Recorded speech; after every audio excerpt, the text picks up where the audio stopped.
Hello guys, welcome to the stream. Just going to do a quick audio test before we get started.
Hello guys, we're here. Well, this game does actually take quite a while to load, so unlike the old flights when you can just press play and it loads pretty quickly once FSX is up. Yeah, I started, so this stream has been running 2 minutes and 10 seconds, so it's taken at least 2 minutes and 10 seconds to start. It's been probably about 2.5 minutes actually, so yeah, it is on high settings, so it's got quite a bit to load, I guess. But yeah, a little bit annoying. But yeah, this is the first stream back on this new game since the last time it tried to kill me. So, you know, we'll see. We're using Gatwick Premium Deluxe Edition from, it's a freeware add-on. Very, very cool looking. It's been optimised since the last time I flew into it, so hopefully it'll be alright. Look at this though, I mean, it just looks amazing. It's got all the accurate taxiways, it's got jetways, you know, all sorts of vehicles.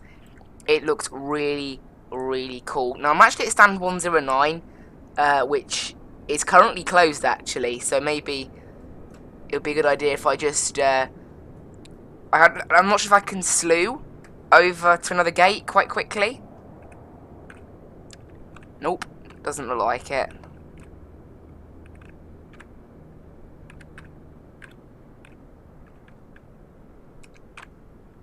There is some better slew controls that allow you to just move a little bit.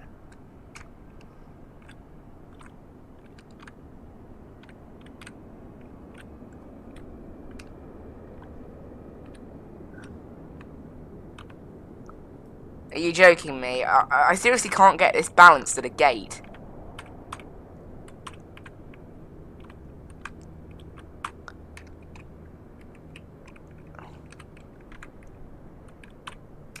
It moves so quickly, that's the problem. I can't move it slowly. Hello?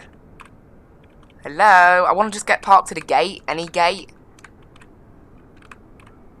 There, 107. That's not quite enough.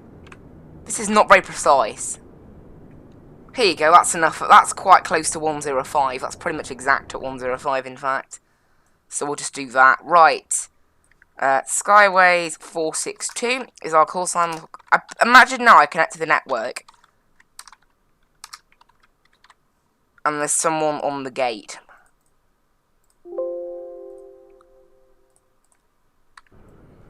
That'll be bad, won't it?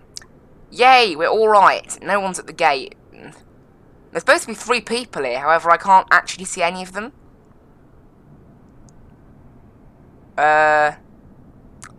Is that supposed to happen?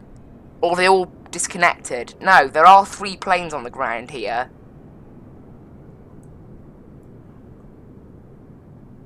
However, I struggle to see them. So, that is, awesome, I guess. That's a little bit of a pain. I think that's a plane over there with its beacon light on, so we can see one. Unless they're all taxiing, or they're... Actually, they could also be in those gates over there that I can't see. They could also be behind there that I can't see. We'll just hope that is the case, and we haven't, like, parked on top of somebody. Anyway, let's get this plane on, then. External power on. battery master on. We'll let it all fire up, get us into QNH. We'll set the active QNH. It might be active, it might not. We'll see. But we'll let this thing fire up. I love these sounds, by the way. These startup sounds are pretty amazing. Here at stand 105, we're actually in pretty much the exact right place now. Tuning Gatwick ground on our COM 3 for ground services, because the comms in this, the frequencies in this are slightly out on what they are in real life, so it's a good idea to just request things here. So we'll request jetway. We'll get baggage on the way as well. Honestly, I'm waiting to get FS2 crew, Pushback Express. However, I need to save up for it, which is basically GSX for this plane, for this game. They did actually say they are going to do GSX, FS Dream Team. There is going to be a GSX for this game. However, it doesn't appear to be doing a lot at the moment, as it seems. I don't know. Right. I love that. We don't know where the baggage is. That's a bit of a worry. We'll ask again. Sometimes, when I was playing this game before, you had to ask twice to get anything. And there we go. Yeah, it's the same case as before. You have to ask for it twice. It's a massive shame. And then catering, and then we'll leave it at that, because the fuel supply generally takes quite a while, and I'm going to do the supply. I'm going to do the fuel from inside the plane. So we are on the development version. Okay, looks like we're going to have to ask for a fuel supply twice as well. No, not fuel, sorry, catering. I hate it. It needs work. So, yeah, this is the development version of the fly-by-wire A20N. Now, we've got the instruments set to align instantly, because that's what I'd rather have. It's really cool. So, some cool stuff. I don't think in this version, since I last used it, that they are planning on being able to integrate this thing with SimBrief, which could be really cool. However, I'm pretty sure that is not here yet. Is it on the Atsu page? I don't know where it is, honestly. I honestly don't know where it is. It's not under FMGC. I think it might be AIDS, although it definitely doesn't seem to be. So I don't know where the SimBrief integration will be. I don't know, I'm looking around. There's definitely somewhere I've seen it, where it's basically, not putting it. There you go. Actually, this is where it's going to be. Look, fuel, performance in it. So it'll be in here.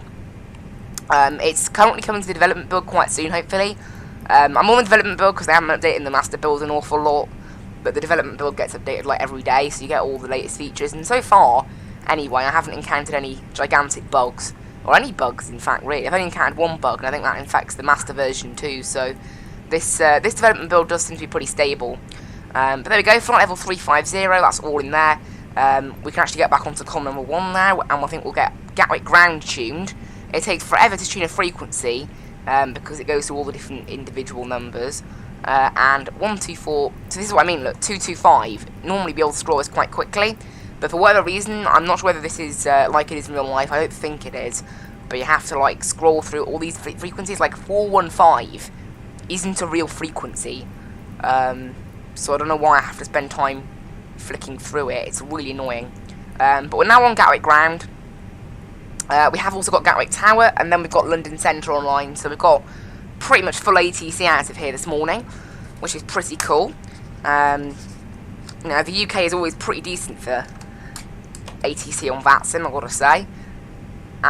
Flight number 462, we'll put that in there, I guess, why not.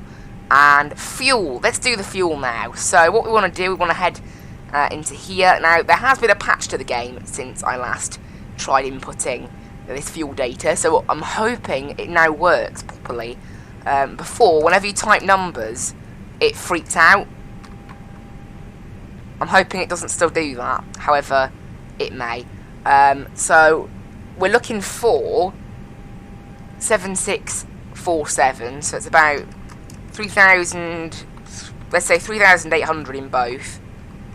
No, it still doesn't let me type 3,800, it's extremely buggy. I'm not sure whether it's weird, right. So we're looking for 7,600 kilos. We won't actually go through that much fuel, because sadly, SimBrief doesn't have a Neo profile yet, and I've searched the web for one, and I can't find it. And then we're looking for a payload. That's how this game does it, just overall payload. We're looking for a payload of 12.9, and at the moment we're on 9.1, so we'll need to put it up a little bit. 12.9. How about 42%? 43. There you go. 12.8. That's probably about as close as we're going to get. So there you go. That's that done. And then we want to get our weights in there. What do I mean format error? There we go. Get our weights in there. Block fuel is 7.6.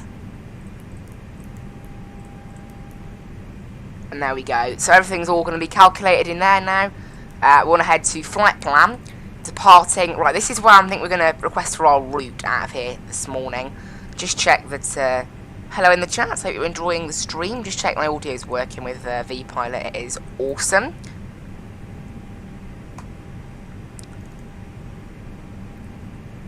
And we have information November. And runway 08 right is in use. Okay. Info November, stand 105.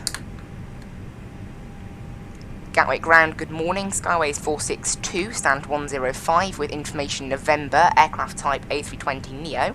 Request IFR to Salzburg, please. Skyways 462, Gatwick ground, good morning. Cleared to Salzburg, Gatwick 2 Zulu departure 08 right, squawk 3374. Cleared Salzburg on the Gatwick 2 Zulu departure, squawk 3374. Skyways 462. Skyways 462, read back correct.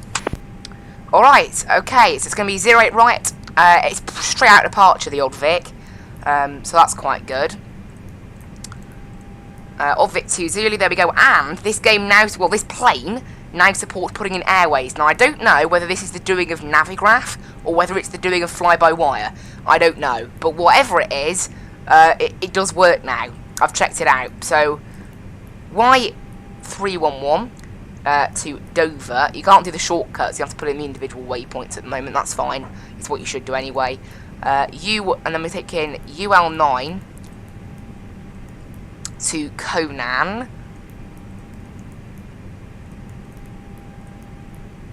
And then we're taking UL607 to Rember. From Rember it's a direct, so we'll insert all that stuff in there, and then we'll head down to Rember. New waypoint is going to be Lersu. Next waypoint. Seems to be the easiest way to put it in this aircraft. From Lersu, it's going to be direct to Nonco.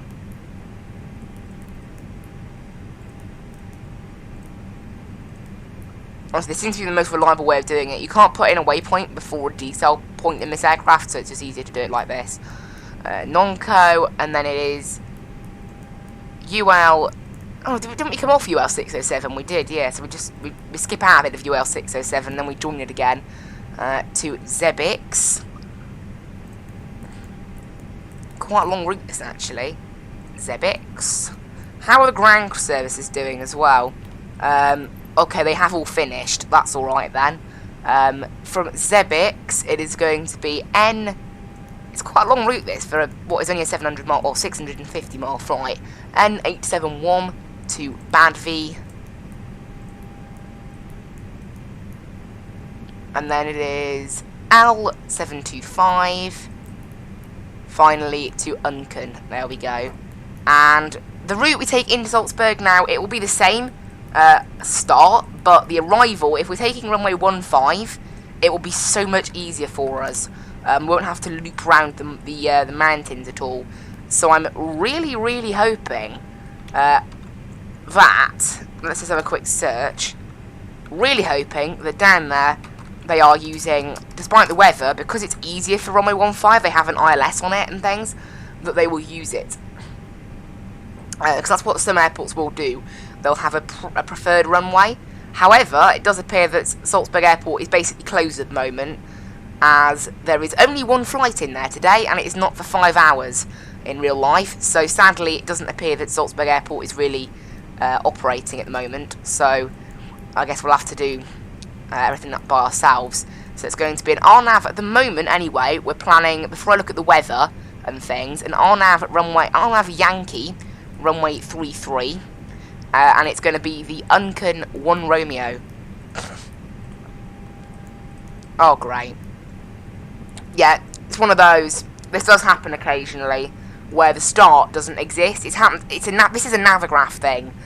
This is actually, it could have something to do with the scenery I installed as well. Some sceneries aren't compatible with Navigraph, so if that was the case, then maybe it freaked it out. Luckily, it's a very short arrival, so there's nothing much I'll need to put in. So after Unken, I'll need to put in WS506.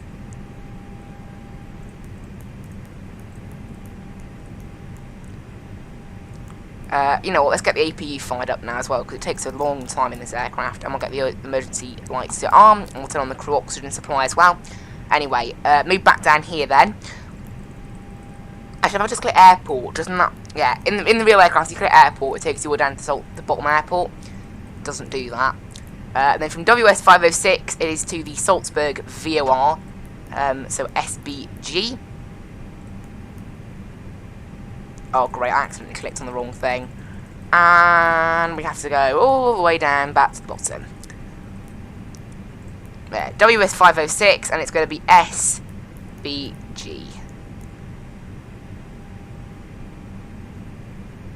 And I'm guessing it's the 133.8. Oh yeah, one of them's an NDB, so it won't be the NDB, it'll be the VOR probably. And there we go. We will just check restrictions on that as well, because no matter what arrival we do, it's going to be the same thing. So we need to be above 7,000, I believe. So we need to put in above 7,000. There we go. Because that does work now. Ah, why does it put us back to the beginning every time? This really annoys me. The real life aircraft I don't think does this, but it's well annoying. Right. Again. Above 7,000. And then it's above 4,000 at the Salzburg VOR. Oh man. It's definitely above, I think. Yeah, it makes sense that it's above, because Salzburg's covered in mountains. Right. Wait, what? What happened to the SBG? Okay, the SBG VOR that we put in has just been deleted. SBG. Is that going to work this time? Insert. Maybe I clicked the wrong button. Right, I'm going to let the APU... The APU's firing itself up now, so we should be pretty good to go after that. Right, go SBG and above 4,000. There we go. Plot plan in there. And departures out of Gatwick today. It's going to be maximum of 6,000 feet out of Gatwick. That's absolutely fine. Also, remember, you can get METARs, actually, from Vatsim, so that's where I'll get mine from for now. QNH1017, overcast at 400 feet, winds 090 at 5 knots, so not too bad this morning. So I think we're good to go. Flight directors on, left side and then right side. Constraint mode, actually we'll get rid of constraint mode because it thinks we'd have to do 0 altitude at cruise altitude. It's annoying. It's a little bug. And the APU should be, there you go, APU available. That's great. Squawk was 337. Why is it not letting me type on it? Okay, it's not letting me put 4 in. 4. There we go. Got there in the end. Right, altitude reporting on, auto, and put the T-gas on, because this, weirdly, that's VPilot actually thinks that the T-gas is on even when it's turned off. It's a weird thing. Weather radar still doesn't work as of yet, so we'll leave that for now. Well, we're going to have the long taxi, actually, out. Don't know why the taxi light's turned on. Nav light can come on, beacon light can come on, strobe light can go to auto, seatbelts on, no smoking on, fuel pumps on, external power off, APU bleed on, and that is it. We are all ready to go. Oh yeah, we'll just set the trim to 0.8 up. Yep, we will check the takeoff performance page as well and make sure that is okay. Flex for about 50 I like to use. since this thing can't calculate its own. Transition altitude is 6,000, and then we'll pop in the V-speeds 149, 153, and 156. There we go. In there, and we're going to call for pushback. Gatwick ground, Skyways 462, ready for push and start. Skyways 462, 7126, push and start approved, face west. Push and start approved, face west, Skyways 462. So, west, that means we need to go push right. Right, request jetway disconnection.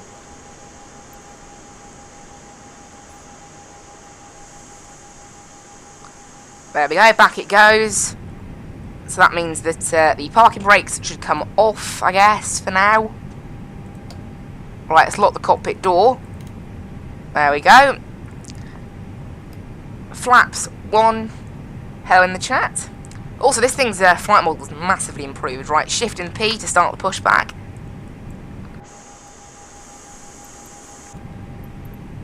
And ignition start. Engine 2 on. Right, yeah. Actually, I could have done it without Shift and P and got the thing to push us back, but it don't matter, does it? Because this mode of pushback doesn't do anything. Right, and then as soon as we reach sort of the edge of this bit, we'll steer right. Apparently there's 4 planes on the ground here, even though I can't really see any of them. Right, push right. Unfortunately, I can't hear the ATC controller while I'm doing this, which is really annoying. Right, engine 1 on. Like, while I'm faffing around with because it's on COM 3, I then can't hear COM 1 anymore. There's no way of getting around that until I get Pushback Express from FS2 crew. However, that will have to wait for now. Right, pushing back quite nicely. I don't know why the developers of this game made it that you control ATC via, like, you control pushback via ATC. It's a pretty stupid method. Right, and the tug can just stop there. There we go.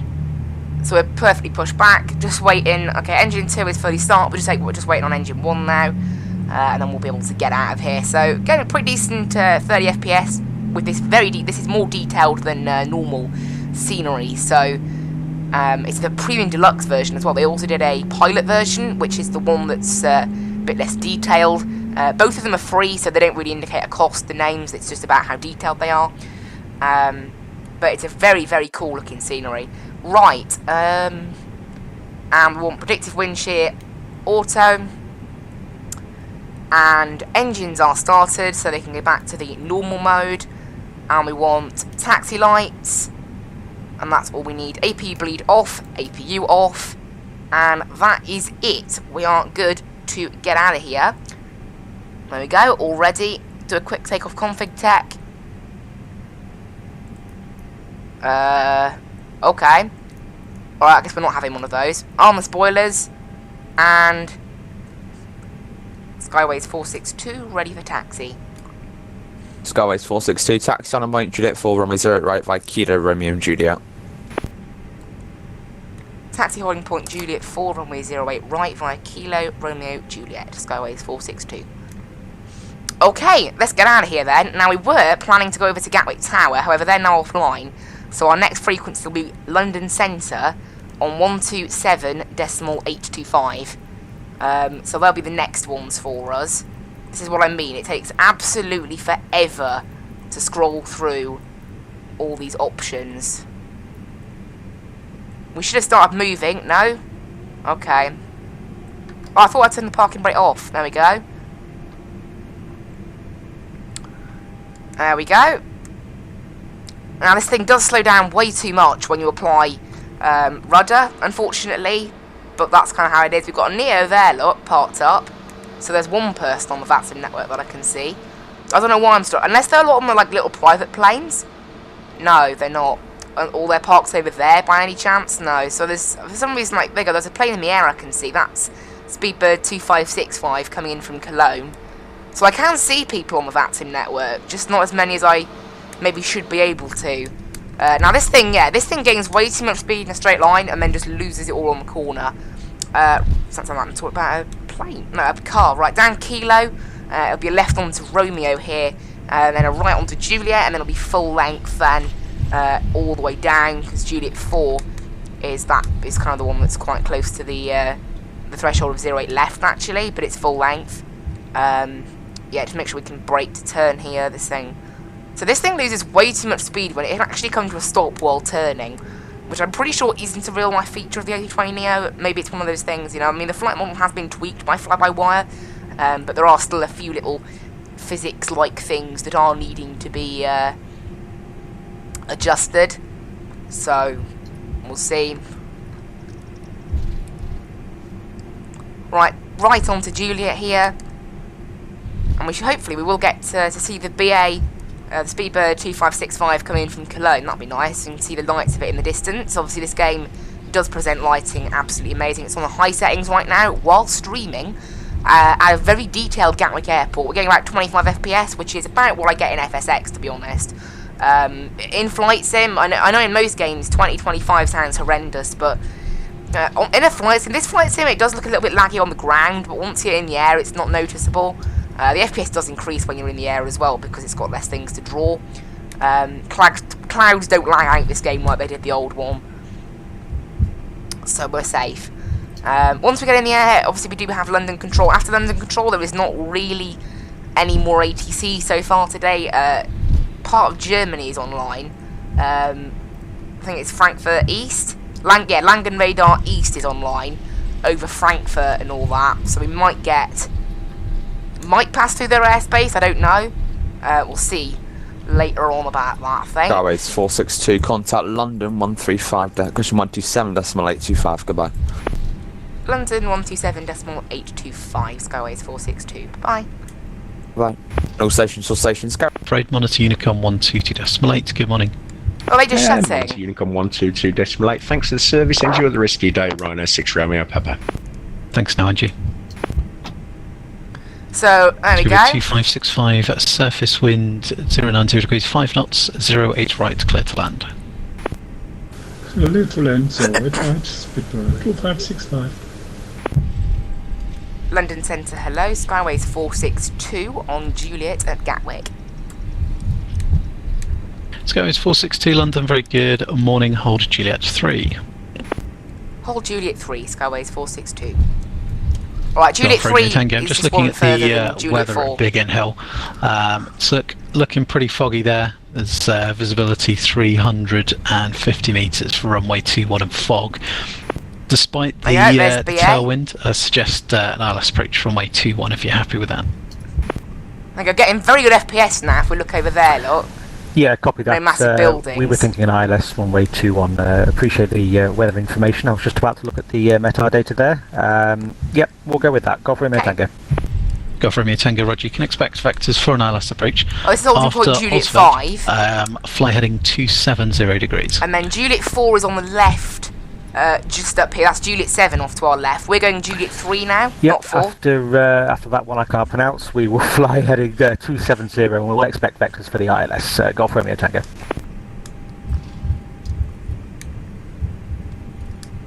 This thing stalls to turn.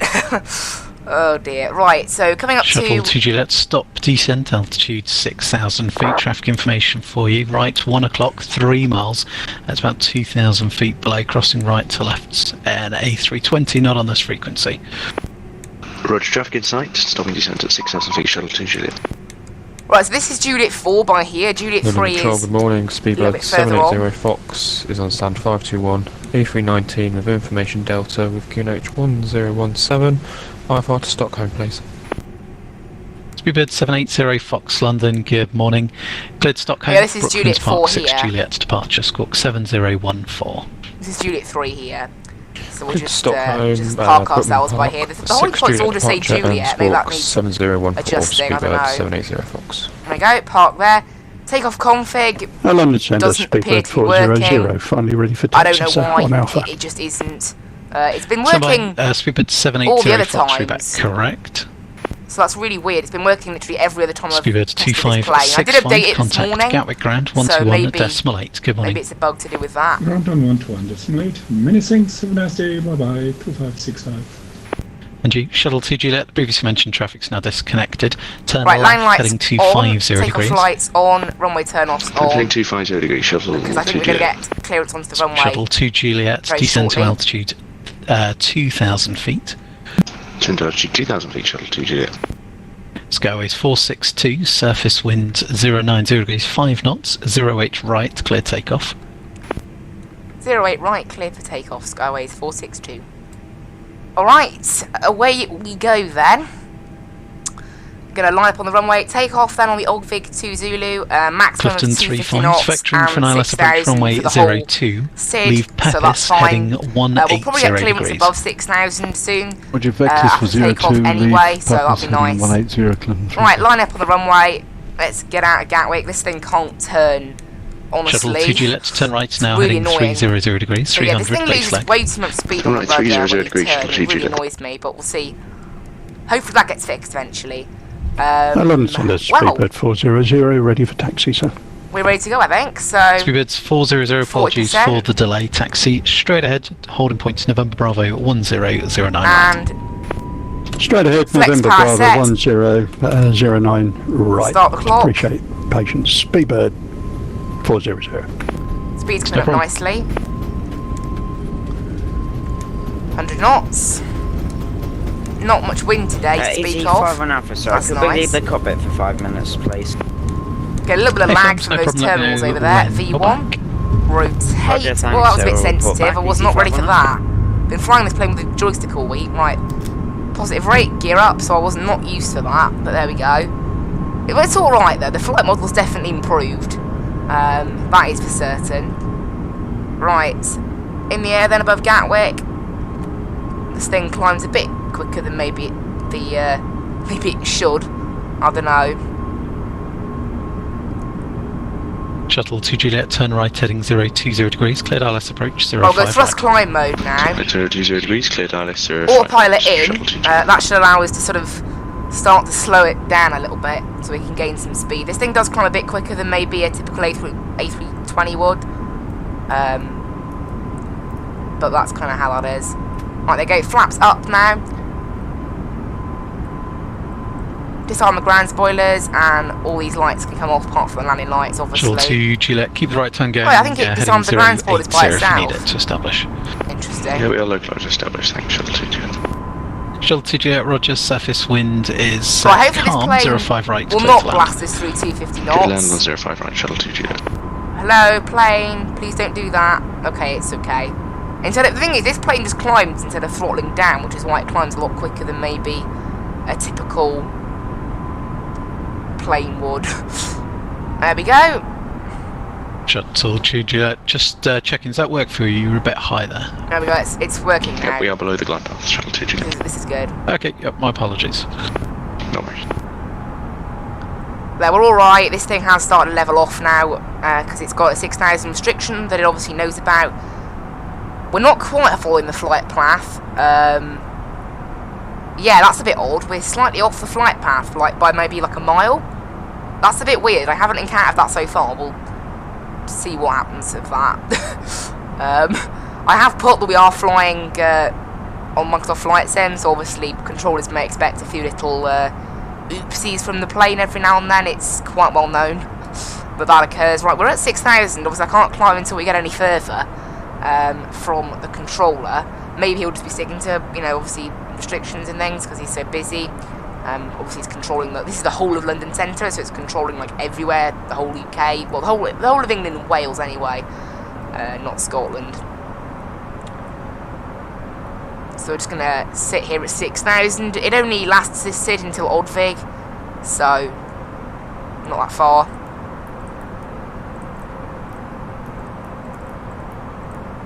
So obviously I'll wait until we get clearance any higher.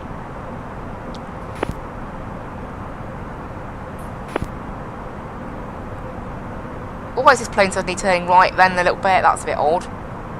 This plane isn't quite sticking to the flight path, unfortunately, but again, it's only by like about a mile. Skyways 462, climb now flight level 350 and report your passing altitude. Climb now, flight level 350, currently flight level 60, Skyways 462. Clifton 35, apologies. Be the VOR DME approach runway 02. Are you happy There for we go, the 350 further is full set in there. procedure, or just vectors to the final approach track? Clifton 3-5, you are This thing won't want to go past the restriction. Right. Vectors to We'll go open climb mode. Clifton 3-5, so I Roger, can you can delete expect that. Thank you. This. ET5 on Alpha back in The solution is you have to put 0 in to delete it. Roger. Not clear. I know that's a bit weird, but it's how this thing does it. There we go. Engage managed altitude mode, and there we go. Up we climb. Now, on standard pressure, away from London Gatwick. So that's okay.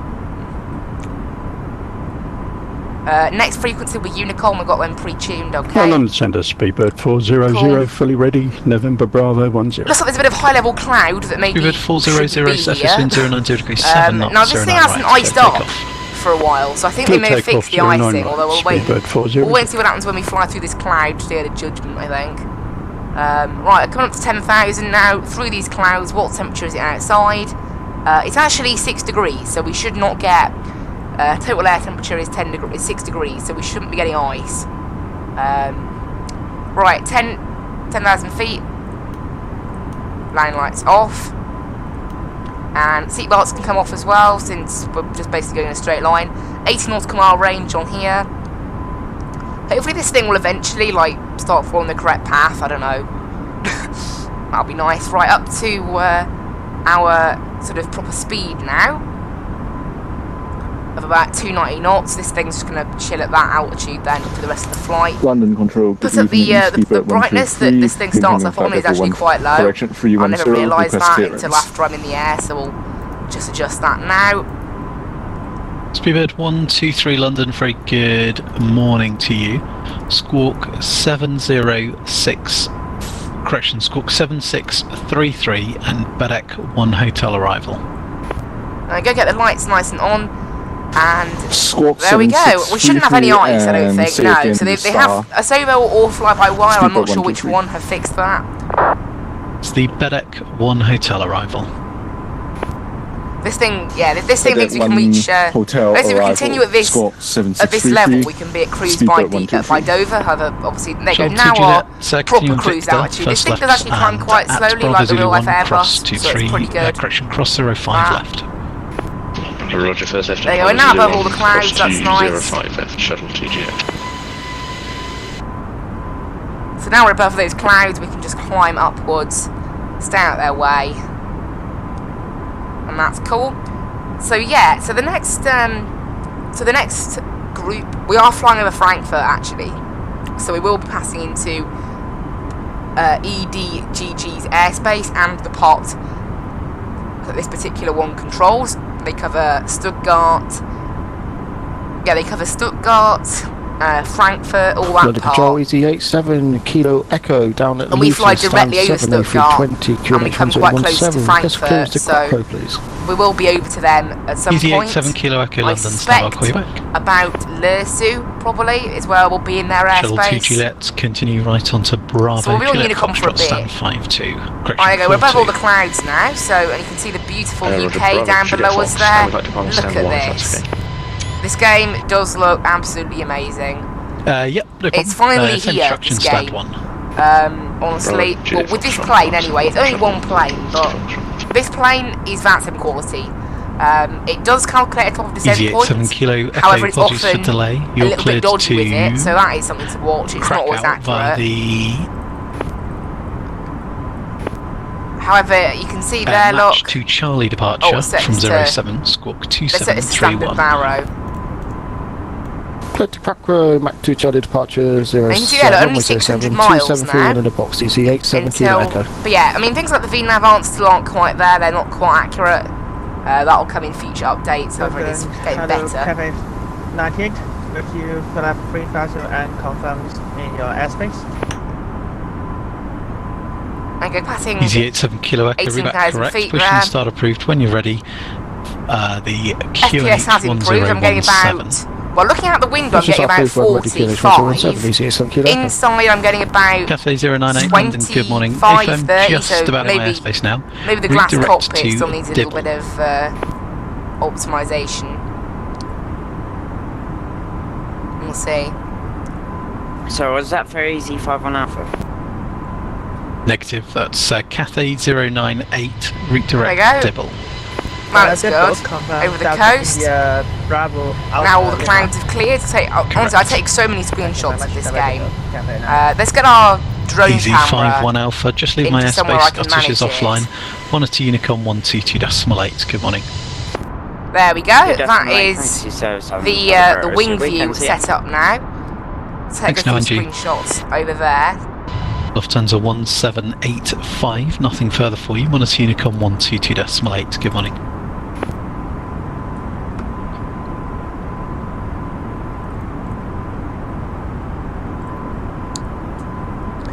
Right. Climbing nicely now. 780 Fox, stand 521. We'll probably be off London ATC in about 35 miles-ish. Speedbird 780 Fox, push and start as approved. Face east and push so that you are short of taxiway Yankee. Push start approved. Showing FPS does drop quite kind of when I'm looking at all the more screens I look at, the worse it gets. But then if you look outside, London, good morning. It's awesome, like 45 FPS outside. That's like That's if I got was flying 5112 London, very good morning. a plane right now, I'd be getting awesome FPS. And this is on high settings as well. It's a pretty cool thing. This we're only cruising at about 2,000. We're only climbing about 2,000 feet per minute. That's got 5112, Roger. About average for this plane, really. 37 and climb flight level 80. It's pretty good. I mean, it's not tried to kill me yet, so that's good. 3737. Since the last time, and it did kill me. As I said, the one downside with this game at the moment Control, good evening. is that Good morning, Easy literally none of like my overlays work. 5 London, good morning. Readability 5. None of my overlays work. Easy 195. I'm actually logged out. I was going to log into. We have QNH 1018 request. I'm trying to log into Sim Toolkit Pro. So I Easy can try and get a... Stand by, call you back, number 1. Break, Speedbird 400, climb now flight level 350. Climb flight level 350, Speedbird 400. Golf Romeo Tango, runway 21, clear to land, surface wind 100 degrees, 5 knots. Clear to land, runway 21, Golf There you Romeo go. Tango. Ascot 5112, clear to join controlled airspace, on track Daventry, climbing flight level 240. I just need to set it up. I'm positive I've already set this up. Space on track Daventry, climb flight level 240. Ascot 5112, thanks. Ascot 5112, thanks. You are identified 19 miles southwest of Daventry, indicating flight level 70. It's a deconfliction service on passing flight level 85. It's a radar control service. Identify deconfliction service and flight level 85, radar control, Ascot. Right, there we go. Let's have a quick look at the streaming tools then. Speedbird, correction, easy 1995, There we sorry go. for delay, you're So cleared it does to work. Tenerife It doesn't look via awesome. the ASMIM 1 Sierra departure, 05 left, squawk But it does work. 0521. So that's cool. We'll get that up then, ready for next time. Cleared I'll have a little play around with that. Unfortunately, yeah. Left, Unfortunately, it doesn't look. You have to basically configure it with code. Easy 1995, reback correct, push and start approved. When you're ready, QNH 1018. So we'll see about that. Yeah, it's not the most, it's not the nicest looking of overlays, but better than nothing, I suppose, isn't it?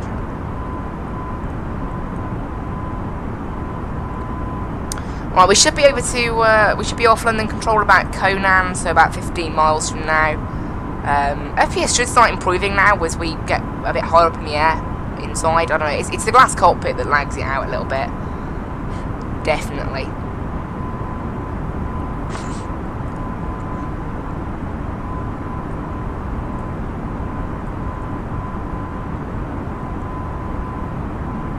Golf Romeo Tango, welcome to Biggin Hill. Do you know where you're parking today?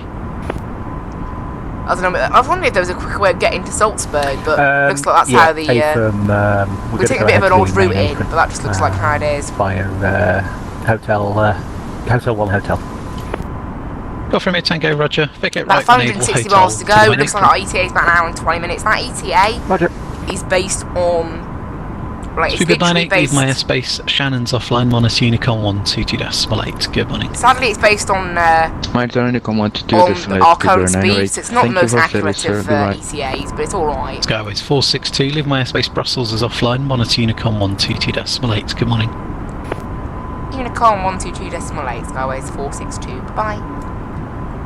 Alright, over to Unicorn Man on 1228. Germany, Lankan Radar is going to be on 127725. Oh, that's not too much of a stretch then. They'll be the next people online at about Lursu, somewhere around there. So we'll have a little bit of time without ATC now. And this is where we need to get the weather for Salzburg. So let's have a quick look. And winds are variable at 2 knots. Oh my word, the weather is bad. Few clouds at 100, broken at 300. So we have got a little bit of dodgy weather down there, which makes me think, I think an ILS would be a good idea. ILS has a minimum of 389 feet above the ground. RNAV Yankee has a minimum of about 400 feet above the ground. Okay. Well, that part of it's okay then. However, an ILS would benefit us. If it's just variable at 2 knots, that means take the easier one, which is, of course, the ILS. I don't know whether the airport has a briefing. Here you go. Arrival. There you go, look. Runway 15 is approved for Cat 2 and Cat 3 operations. So that means if it's quite foggy, runway 15 is definitely... Okay, and for RNAV Yankee, this procedure requires special authorization by Austria Control. Okay, so it's looking like runway 33 is generally what they use.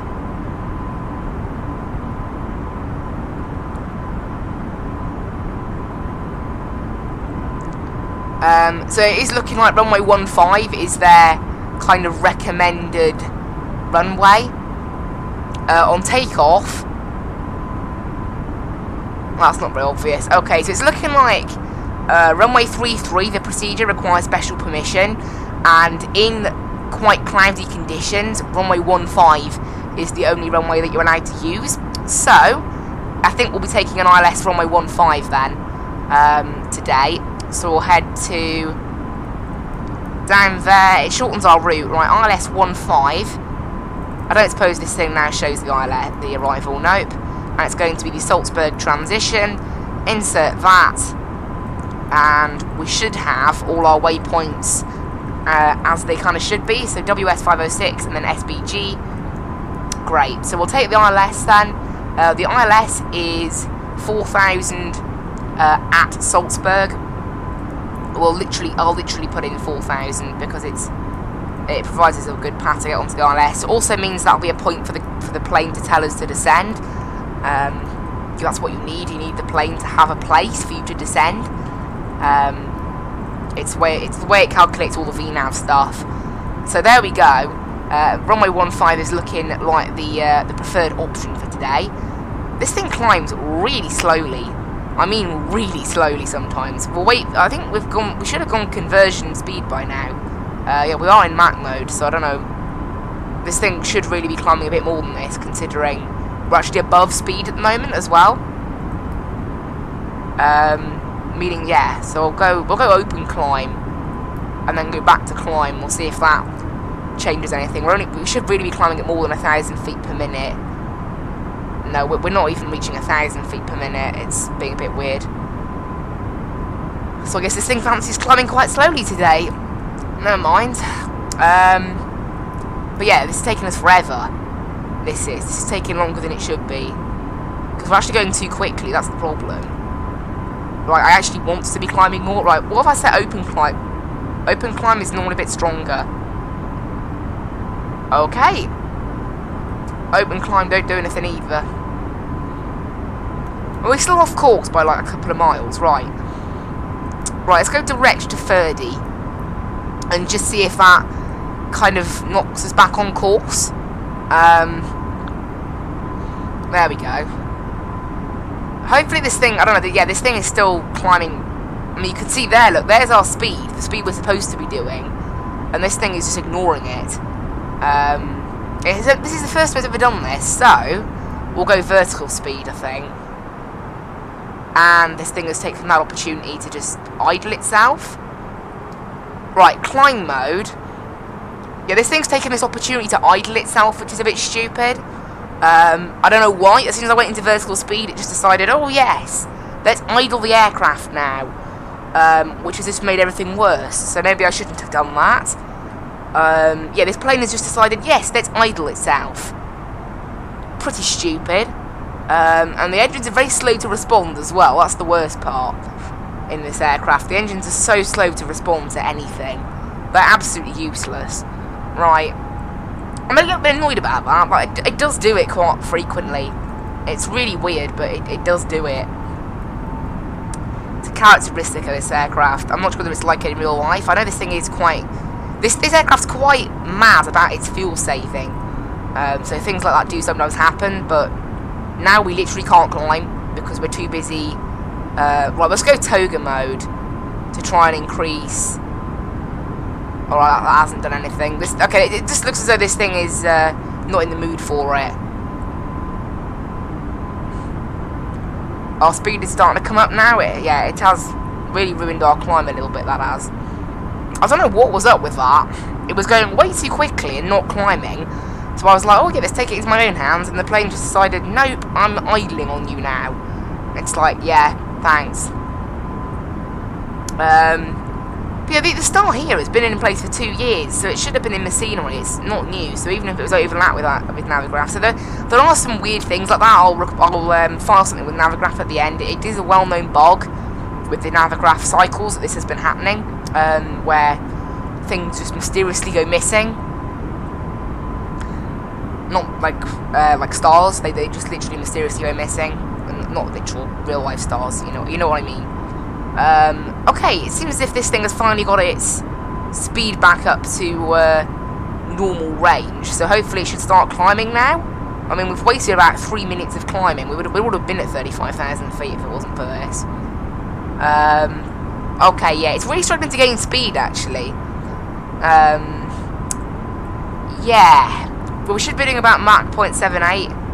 So yeah, next time, let's just let the plane handle its climbing on its own, and if it does a few stupid things, we'll just let it. Because whatever stupid things it does, it's clearly better than that. Right, transition altitude down in Salzburg. Transition altitude is 10,000, so we'll just do 10,000 for the level as well. And then wind down there, we're looking, as I said, at variable means just 360 normally, so 360 at 2. Temperature is -2. Okay, we might be needing some anti-ice then. A little bit cold. -2, and QNH is 1020. And the minimums for a Cat C aircraft 1800, which is 389 feet above the ground. So there we go. That's in there then. This thing's approach speed is generally too low, so we'll have a look at that later on.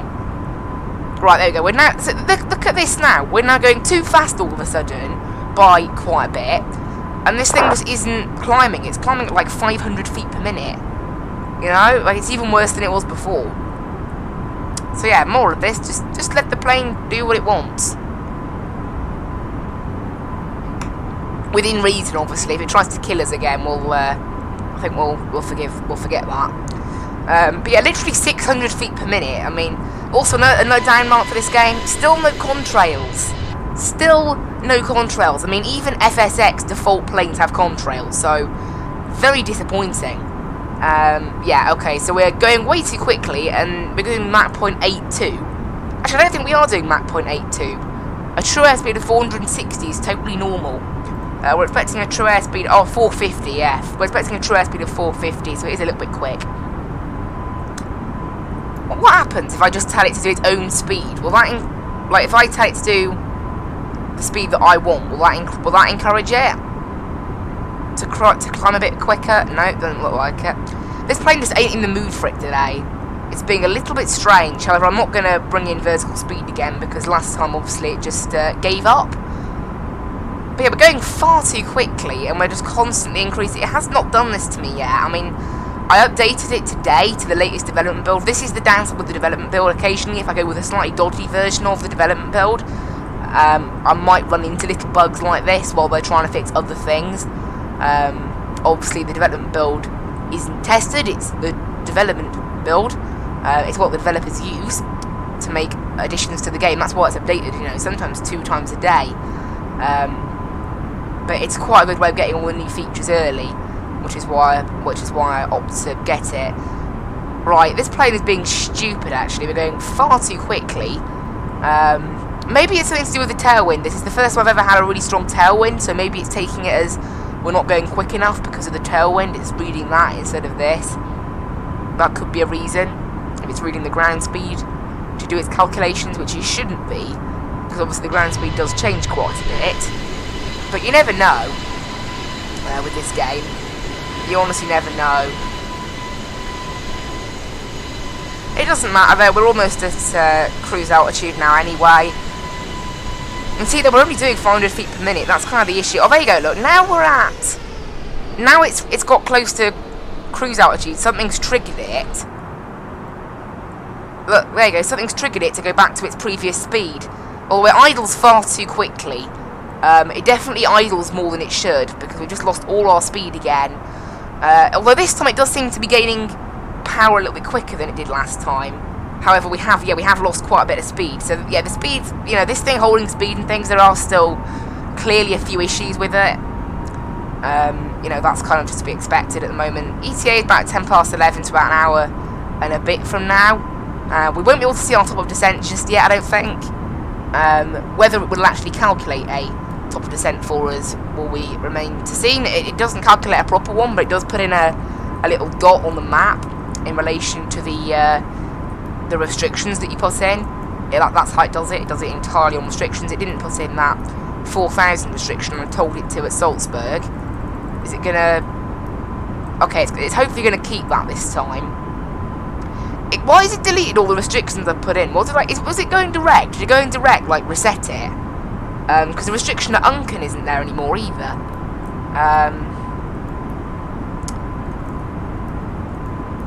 Hang a minute, how in 5 miles are we supposed to go from above 7,000 at WS 506 to 4,000 at Salzburg? How am I supposed to do that in 5 miles? Is that alright? That doesn't seem correct. Salzburg, it is above 5,000, but you only get, you only get another couple of miles after that to actually kind of mend it. Right, what we'll do is tell it, we'll kind of, I have to go with 7,000 exactly at WS 506, make sure we're as low as possible. And then, okay, looks like are we up to cruise speed now? Decent. And this thing is starting to level even off. Okay. So this thing's gone back to normal now. That's good. Within reason. And then... Now again, this thing is not putting in all of the ILS waypoints for us, which makes it quite difficult to put in altitude restrictions. We'll just make it 4,000 or above at SBG. And we'll try and follow it the best we can.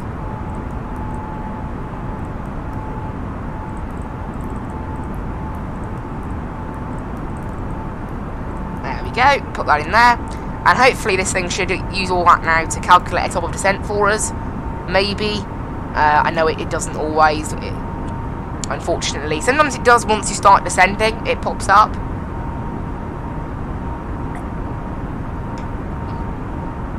You can see there, look, the 2 screens are now independent of each other, which is pretty cool. We are slightly off course by a couple of miles. I don't know, like about, what's it, maybe 2 miles? I don't know why that is. Yeah, we're flying on an offset of about... It's only about 1 mile, actually. It's not too bad. That could also be for the tailwind as well, to be fair, so it's not too bad. You're going very slowly with this wind. This wind's horrible this morning.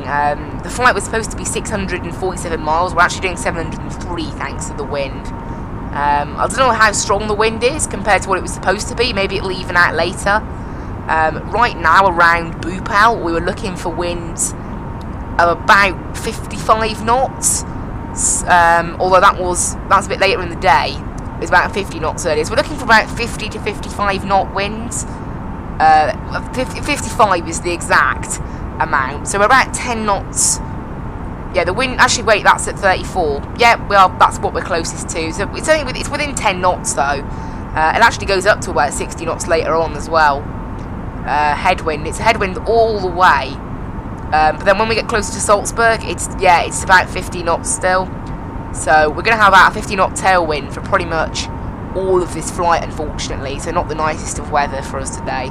But unusual to be getting a headwind going in this direction. Normally it's a tailwind going this direction, but I guess the wind's feeling a bit strange this morning.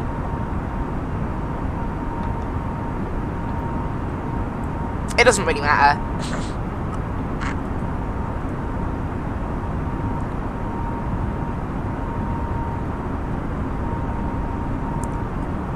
Right, Salzburg. There was actually a plane that just left Innsbruck.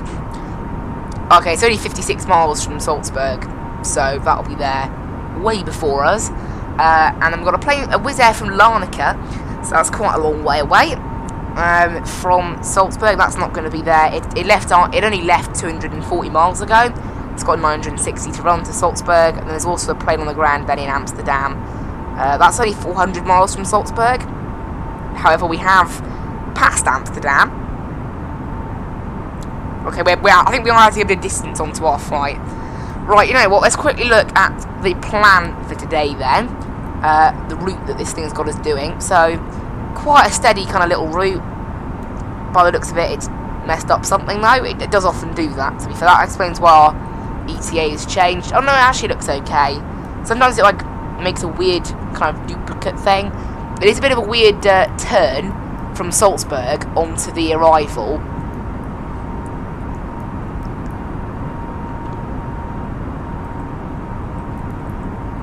Well, hang on a minute, look, if I go back, I can view the top of the route. I don't think that's a thing in real life. Interesting. So it's looking alright. You can see there, it's a bit of a sharp turn, so I think we'll probably put down the speed for that. I don't know whether there are actually any specific speed restrictions. It doesn't look like there are. It doesn't look like there are any speed restrictions in particular. However, there were some to be followed during the ski season I looked at. So between 8 and 8 local time, which we are heading during, and it is late November, so we're coming up on ski season in about a week's time. You need to be 160 knots until 5 DME. So let's say, I don't know, you know what, we'll do the speed manually. We'll do this. Actually, we go to 2 lots. Oh, this might confuse the plane. On the ILS, we go to 2 lots of Salzburg. So we go from Salzburg to Salzburg. So we go from the VOR to the NDB. But they're both called the same thing. So we'll put that in, and then we'll choose the NDB this time. I'm worried that'll freak out the plane a little bit. In fact, it hasn't even put it in, look. So that, I mean, I can expect that would freak out the plane. It's probably not something expected to have 2 waypoints together with the same name. Obviously, it's something that probably needs tweaking, but probably not high on the list, is it, really? I wouldn't imagine. Hope everyone is enjoying the stream today, of course. Obviously. That is a bonus. If everyone enjoys it. Right. 60 miles to Lersu. Let's have a little look, actually. We just passed Rember literally a minute ago. So, 31 minutes into the flight. So this will be a good indicator of, in terms of time, what we're looking at. Estimated flight time today was 1 hour and 42. Rember, 30 minutes. So, we're about 1 minute late. That's okay. Oh, yeah, fuel burn. So, we have 6.4k of fuel left. At Rember, we were supposed to have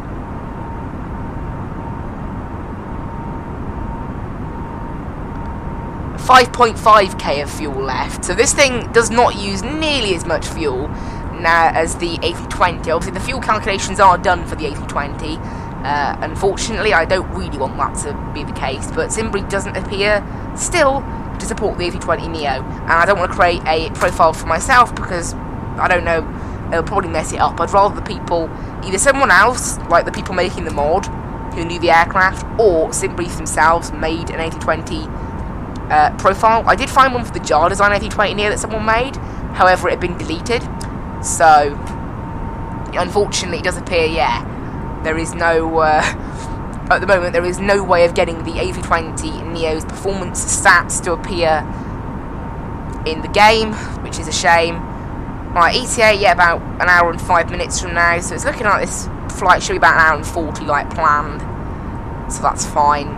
Yeah, no descent place was showing up. It only happened on my first flight I did from Gatwick to Eindhoven. Our top of descent point showed up, and then every single flight since, I haven't had one. You have to like descend first, and then it sort of calculates it seems. It's really weird. Again, VNAV will be properly brought to this plane eventually, but at the moment it's basically in a state that means it's usable.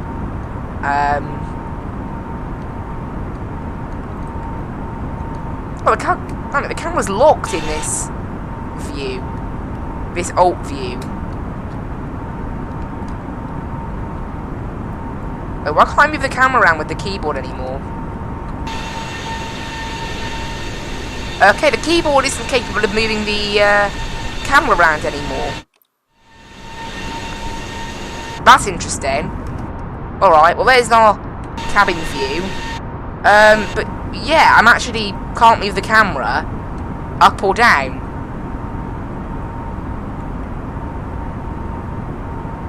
That's really strange. And WASD... Why not? Okay, we'll have to just ignore that. We'll wait and move the camera back. Okay, we've had an issue, guys.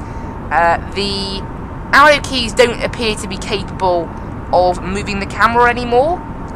So, yeah. What am I using? In terms of plane, I'm using the fly-by-wire A20Neo, the development version, that is. Oh, unfortunately, German Centre just went offline. No, I'm using a Cytec yoke. My other PC is the one where I have the joystick and the Thrustmaster USB joystick. I am thinking about getting a second one of those USB joysticks though, because they literally take up almost no space. So I could just easily have one by my yoke and just put it away, and they're only about 30 quid, so I might get one, because for this game, for this Airbus, I've got to say, it feels a lot nicer with that joystick. The throttle on that joystick isn't very good. However, I could plug in the yoke and the joystick at the same time, and use the throttle for the use the throttle for the yoke, and then use the that'd probably be the perfect way around. But yeah, I'm using a yoke. And unfortunately, we have just discovered that my keyboard, it is working because this works, but the camera controls, unless I've clicked something, don't work anymore. I don't know why, but to move the camera left, right, up, down, it has literally just decided it doesn't want to work.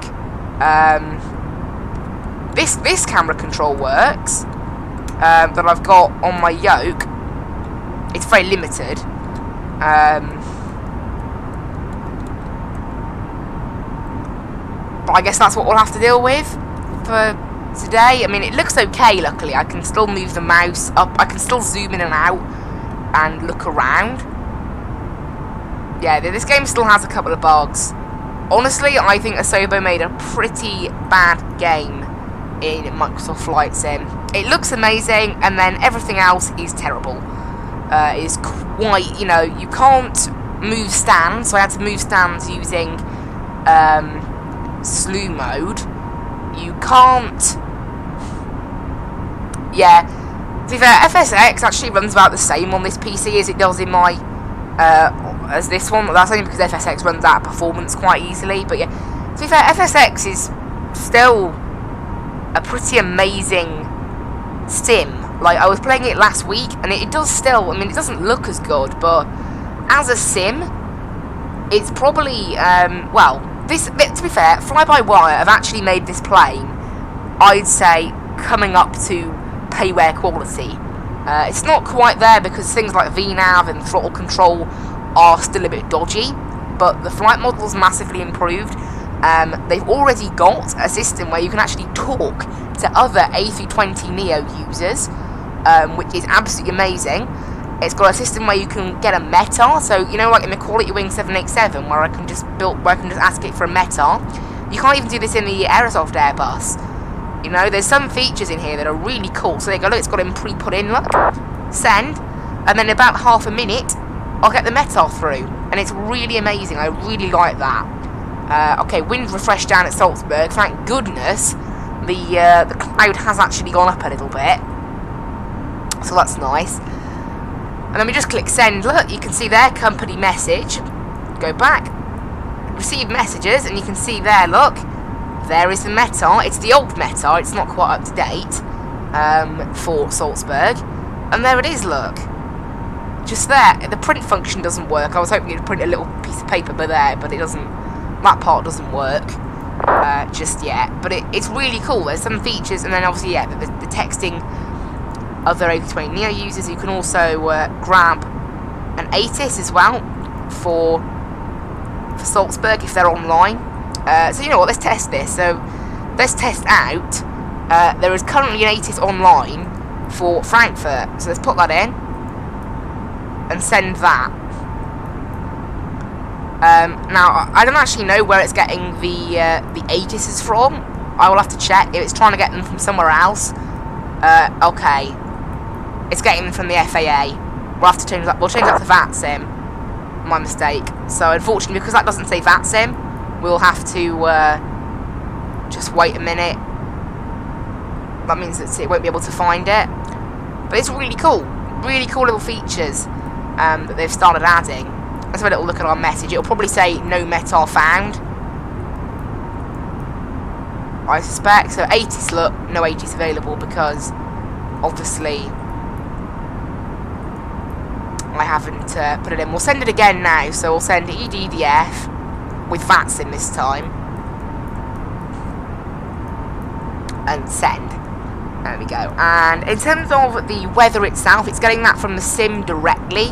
So the sim clearly doesn't update its it clearly doesn't update its thing that often. And at the moment, unfortunately, other than I don't think Vatsim provides weather. I can click on Vatsim. We'll see what weather we get there. This is a good test. This is, but I don't know what weather Vatsim actually brings back. We'll see. Right, we'll send a weather request now, and we'll see if it comes back with anything. If not, we'll just send it back to Meteo Blue. You can see there, actually, the wind has actually died off a little bit, so our speed is still quite low, but it's increased a little bit. And you can see here, look, there's the ATIS for Frankfurt. Look, I'll just check it now. And that is the correct ATIS. That's absolutely amazing. So if on Vatsim, and you can see there, look, it has all different pages, look, of all the messages we've been sent. And there you go, there's the METARs. Okay, the METARs from Vatsim are actually more realistic. They're actually up to date rather than the METARs from the game. So we'll grab them from Vatsim from now on then, because they're more up to date. That's absolutely amazing though. I just love all these little features that you can do. It's, you know, as I said, it's not even in the Aerosoft Airbus. Now, we haven't got a top of descent point, unfortunately. One trick that I think we can do, maybe, is descend a teeny bit and then climb again, and I'm hoping, maybe, that tells us where to descend. No, oh well. But worth a shot. We're not really needing to descend for quite a while. We're still 360 miles out of Salzburg, so no need to think about that just yet. Out the window I get such good FPS, it's amazing how smooth it is, and then you go back to the cockpit and it's just like lag. It's a shame. Also, the ILS doesn't really get put in properly in this plane.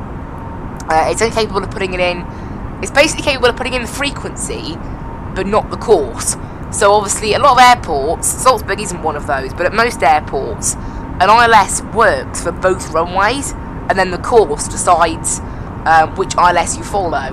However, so sometimes, like, so say runway 03 and what is it, 21 on the other end of the 03, I don't know. Let's do one I know actually. Let's take 15 and 33. So say at Salzburg there was an ILS on 33. The ILS for runway 15 and 33 would be the same frequency with a different course, and this plane might pick up 33 and then swap to 15 at a later time, which it has done before, which messes things up a little bit. because you can't put the course in. It's a shame. It doesn't really matter. It's not like a massive deal. Just how it is.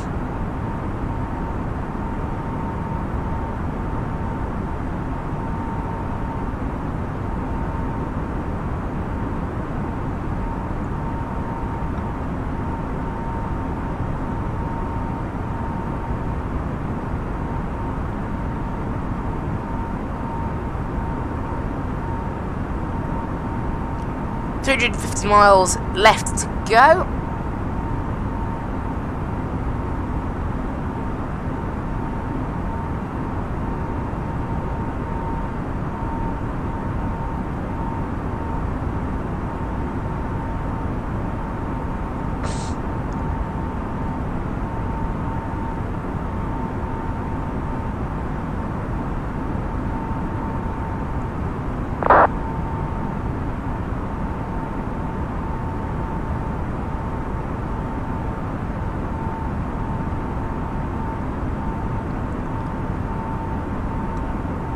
Right, next waypoint is Nonco.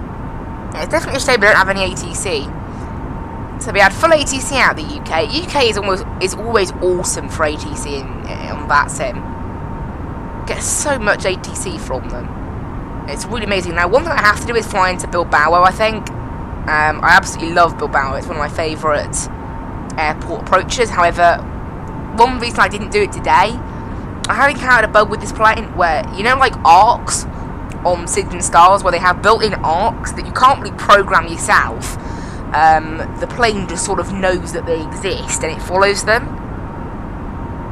But this thing doesn't do that. So when there's an arc that leads, say there's like one waypoint to one waypoint, it just draws a straight line instead of there being an arc. Like out of Bristol, I was taken off going from Bristol to Dusseldorf, and it didn't follow the arc. I had to do it myself using heading, which is the best way you can do it. You have to use the heading bug and then follow what it says on malagraph charts, which isn't the most realistic way of doing it. Obviously, in real life, you wouldn't know where you were on the SID, which is why arcs like that are programmed in, but it's the best I can do. Right, ETA is about still 8 past 11 now. You can see it's based on the speed we're currently doing, so it's not the best. Landing speed 134, that's far too low. I like about, we'll see what it is by the end. 134 is okay if it stays like that, however often it goes to like 130, and 130 is far too low. And for some reason the clear button ain't working. Okay, it's a bit of a weird thing in this game. If the button is like on the edge of the camera, you can't click it. See? It's so weird. I don't know why it's like it is. I don't think it should be like it is, but never mind, I guess.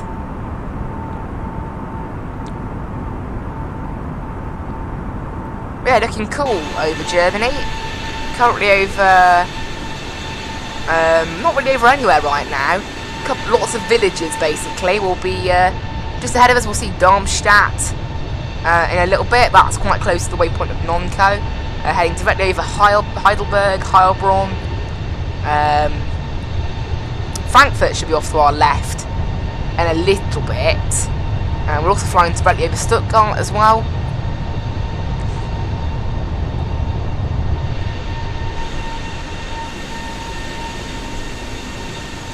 See, there's our aircraft. Pretty cool looking thing.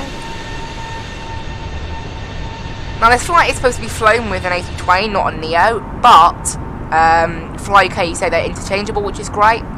Allows much more routes with this thing. Now, let's test out the... So this is the thing, this is why the weather radar doesn't work. Now in real life you should have a gain, and you can set that gain to auto, and it's normally about -3. It basically determines what you can see on the weather radar as serious weather, and what you can't see as serious weather.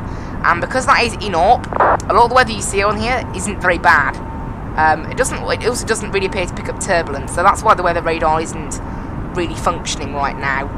Bit of a shame. It would be nice to have it functioning, however, again, it doesn't really matter, does it? It's just a little thing, really. It doesn't matter that much.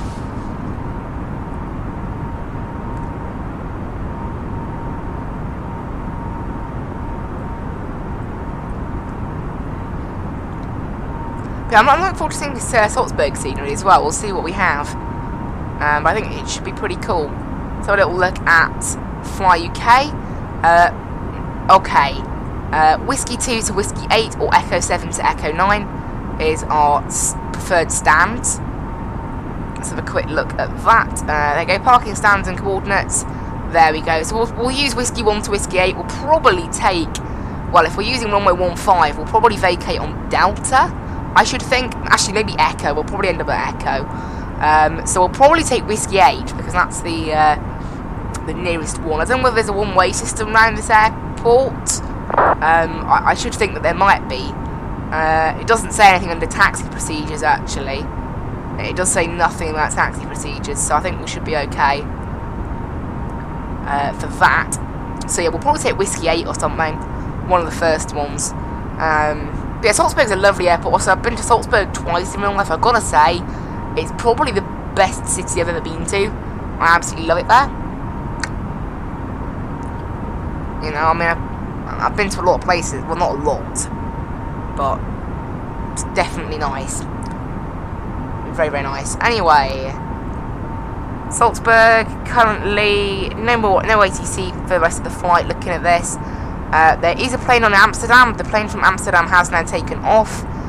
It's at 27,000 feet and gaining speed. It's about 350 miles direct from Salzburg. We're 240 miles direct from Salzburg, so it should be there about 10 minutes behind us. Don't know what runway they're going to be using. They might be using 33. Obviously, I have no evidence from real life as to which runway to use, so there's no, and since the wind is variable, the wind isn't really a good indicator either. So the only bet I've got is to search the ATIS, because I don't think anything has been using Salzburg Airport today, is it? On the ground, the last plane to land was 5 hours ago. Oh wait, no, that's the wrong airport. Last plane to land, oh well, there you go, there was a Cessna that came in 48 minutes ago. However, because it's a private aircraft, often the tracking is a bit messed up. There you go, tracking is not available for this flight, so that kind of shows that. Yeah, the next plane to arrive will be at about the next plane, there's actually not an arriving plane today, is there? No, and there's not a departing plane either. That plane I saw was from yesterday, so it's very, very quiet down in Salzburg right now. I will just check live ATC. I doubt Salzburg has ATC coverage from them. It's mostly US airports that they cover. No, so we're not going to be able to get the real life ATIS. So it's looking like we're just going to have to judge it ourselves. We should have a new METAR through in about, you know, maybe about 10 minutes or something. And we'll see what the weather says then. Actually, we're going to turn right a little bit here, so our speed should increase a little bit and be slightly less of a headwind. That might be nice.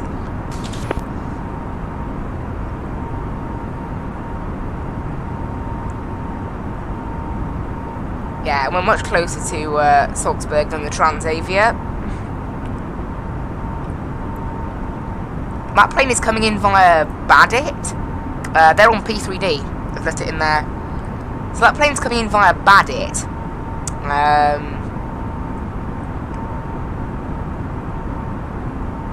And it's just going direct into the airport from Badit. I don't know where Badit is, actually. I don't see it anywhere. There you go, Badit. There you go. They're coming in from the north on the Badit 1 Romeo. That's the sort of arrival I would have wanted into Salzburg. However, it didn't seem as if that was an option for the route I picked. I probably could have picked a bit more of a sensible route, I don't know. But yeah, this route, instead of going over... So that's what I'd like to be doing right now. So I'll show you now on the map. I'd like to be heading from where we are now over sort of to north, and then coming in from the north on the Badit arrival, and that provides us a straight-in approach then onto runway 15. However, for some reason, this is the route that got picked by SimBrief as being probably the best route, so that's a bit unfortunate.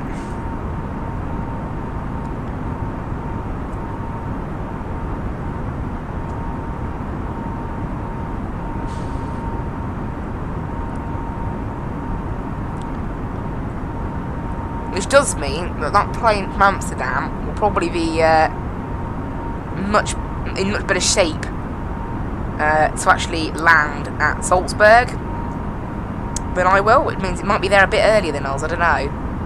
It's got 335 miles to go, direct. I've got 284 miles to go, my route. So even if it goes direct, and I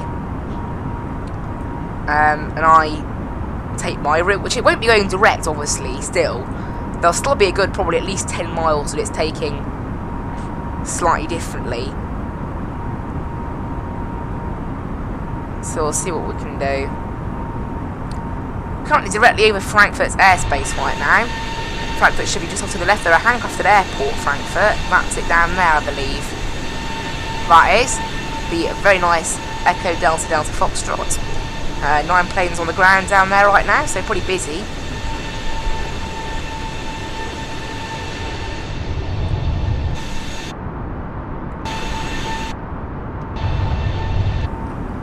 Camera controls still aren't working.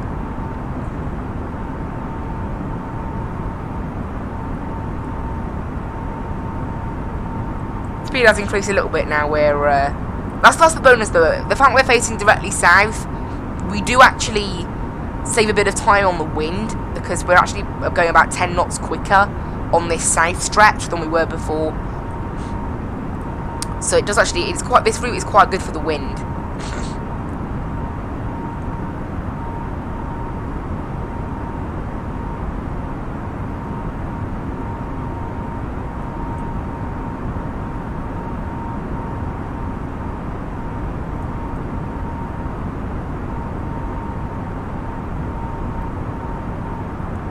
Yeah, only 270 miles to go. This is saying 40 minutes. Now, descent doesn't appear as if this thing has given us a descent path, which it doesn't always do. Now, this thing though, this plane does stick to restrictions. That's kind of quite an interesting thing to know. It does stick to them. So, I'll have a quick look at SimBrief, see what it thinks. It thinks flight level 90 at Unken, which will put us 50 at WS 506, so it's not quite accurate. So I can't really use it for help.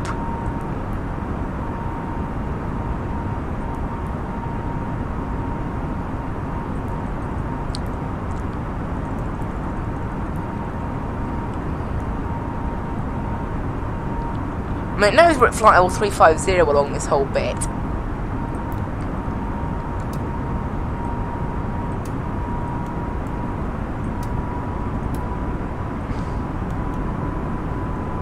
But you can see here, look, if I put up the range, there's clearly no top of descent that's been programmed in. Now, the top of descent from SimBrief is actually probably quite accurate.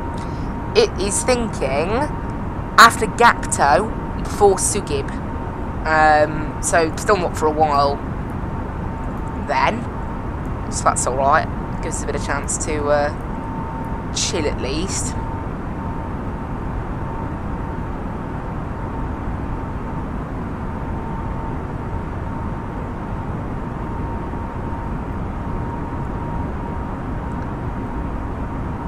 I would like to move the camera a little bit up. Actually, I can do that with this, can't I? No? I'm positive that was supposed to move the camera up before.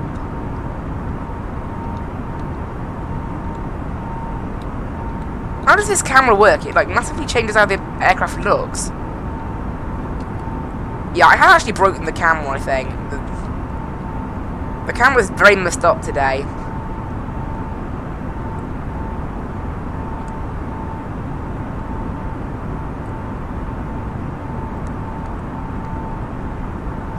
Should I see the Alps quite soon? Is that Alps? I don't think so. Actually, I think it might be.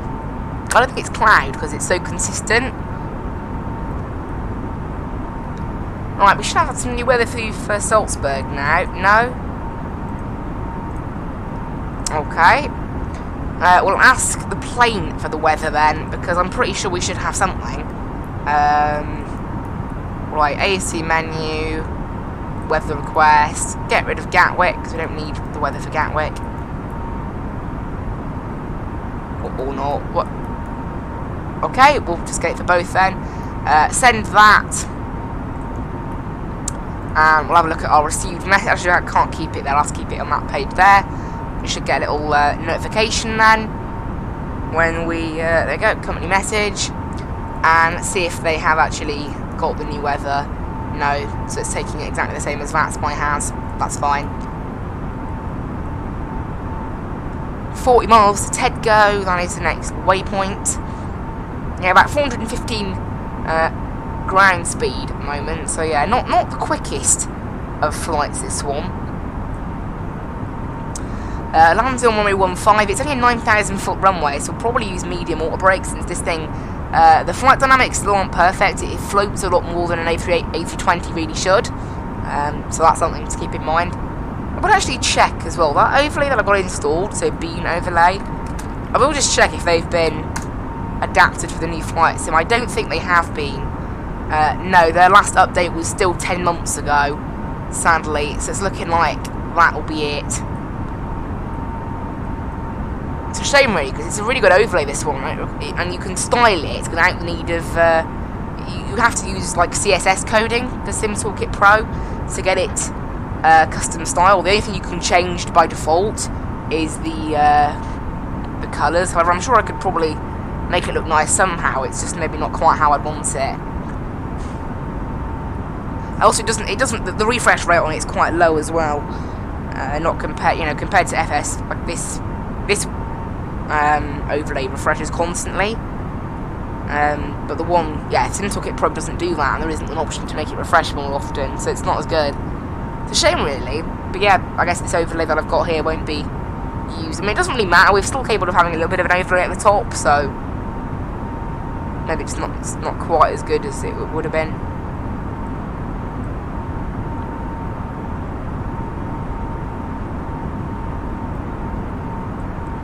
Only 237 miles to go now, so not too far. Just a shame there's no descent point. I would have wanted one of them.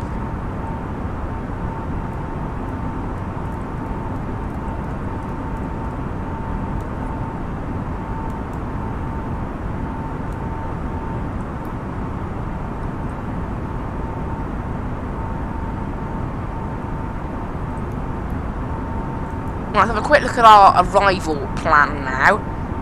Arrival speed is still saying 134, so that's alright, I guess. Everything else is looking pretty alright. This thing still doesn't do fuel calculations, so, you know, that's kind of something it needs to be able to do soon. Right, we've flown 400 miles, so we are well over halfway. We've been off blocks for about an hour and 20 minutes. We're about 8 minutes early out of Gatwick, so that's cool. Scheduled for this flight to take 2 hours, I think. Yeah. That's gate to gate, so that's pretty accurate. Simbrief was saying 2 hours and 10.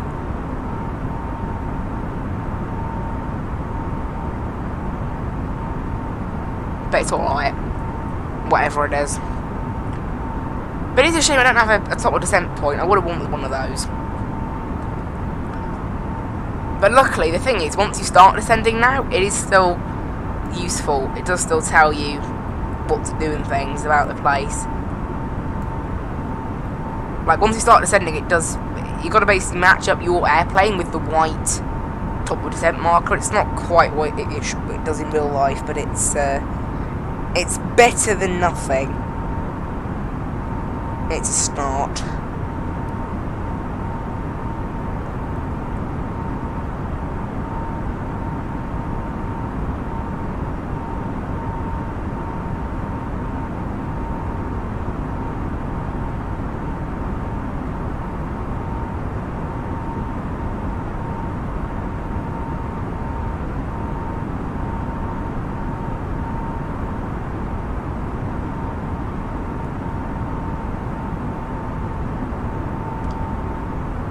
Miles to Tedgo. So yeah, we're closing in Salzburg. I said it always feels like whenever you have a headwind, the flight just takes a lot longer. I don't know why, but it just does. nice. It feels like, I mean, you are going slower. We're going 417 knots actually, so our speed is not too bad. It was about 410, about 405 earlier, so it's not too bad. No new wind for Salzburg yet. Actually, I think I could probably check it on Windy. Windy normally updates the metals way quicker than literally any other source. I don't know why, but it does. So we'll look on there. So a little look. There we go. Wind now variable at 1 knot. And it's actually only -1 now. So there's literally no wind at all. -1, so it's a little bit warmer. I mean, I'm not really sure in what world you can call -1 warm. We'll definitely be needing anti-ice because it's very low cloud as well. Although it was broken at 300 earlier, it's now broken at 600. It's classed as IFR conditions, so it's not suitable for anything VFR. It has to be an ILS approach, probably, really. It's not special VFR. It was actually special IFR earlier. It was low visibility earlier on, but it has got a bit better than that. So variable is normally just 360, so we'll put 360 or 1. Literally 1 degree is not really any wind at that point. It's literally just not wind. So I'm happy with that. It's good that the clouds are getting slightly higher as well. That's cool. Right, we've passed Tedgo, next waypoint at Tarpa. That's where we'd be leaving. Normally in the area of Germany's airspace that they actually control us quite frequently. Again, they were offline sadly by the time we reached them, so that was a bit of a shame. Passing directly over Stuttgart right now. I think we might have just left it behind actually, yeah. Missed it. On Vatsim it says we're right over it because it's slightly behind, obviously. It's behind by about a minute. In a minute, a plane can travel quite far. But yeah, this is looking cool. It's a cool game, this. It's, you know, I mean, again, we've run into a few bugs today. Obviously, this thing's taxi speeds are still not quite accurate. The fact that it idles when you reach, you know, if you ever try to go to vertical climb mode and then takes forever to readjust itself, that got stuck at 33,000 feet for a bit. That's not great. Obviously, the fact that the top of the descent still isn't quite polished. It's all right, but it does definitely need a polish.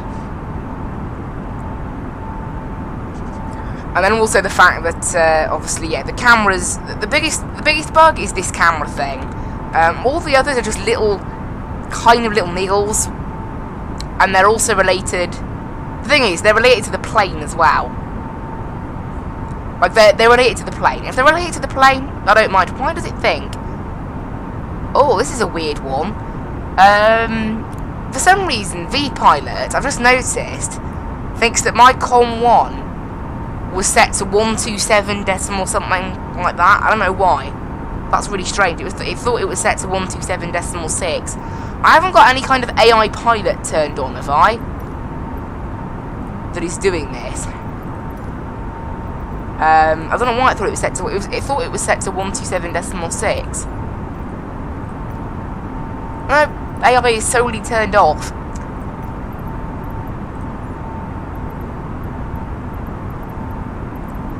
We can get rid of the checklist on here as well, but we don't need that. We'll just try and minimise the menu as much as possible, because it does seem to improve performance a little bit. Or at least only with the VFR map. I think the bug with the VFR map has actually been fixed now, I'm not sure. But whatever it is, it doesn't really matter, does it? It's fine.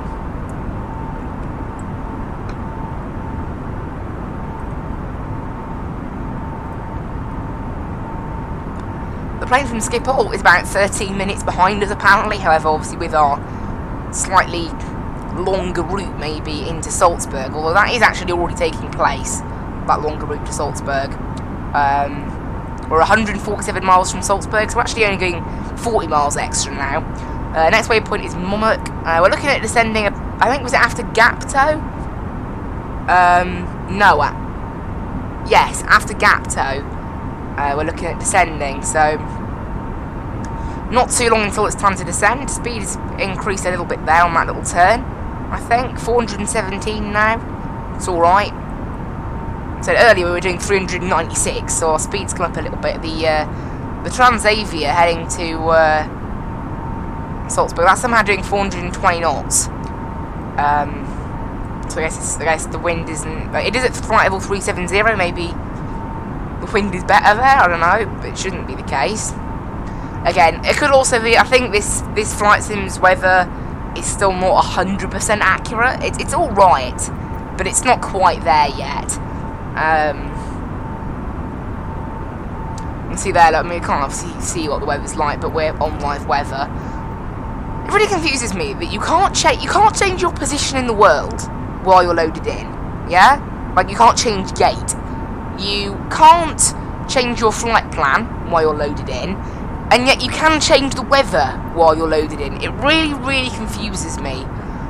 This new sim definitely does make me wonder a little bit as to what's going on. It's like, yeah.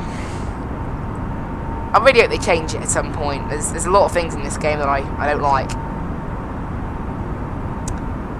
But who knows? We'll see. I think they are trying to bring it in. It's on their roadmap, an improved flight planning system. However, it says next year. They're not really planning to do anything more to the game feature-wise this year. A lot. I don't actually know. Let's have a quick look. Now the USA update is out. I haven't been keeping up with their weekly development updates, to be honest. We'll have a quick look at it. It comes out every Thursday, so there will be one since the update. So I'll have a quick look at that. There we go. 25th November. Yeah, that's fine. So a quick look at their development roadmap. So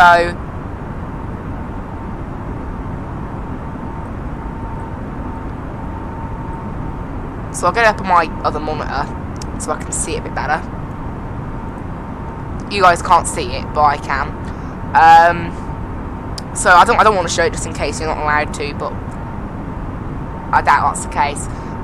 So the next update now to the game will be Sim Update number 2. So they've now gone off just general updates, they've now calling them different things.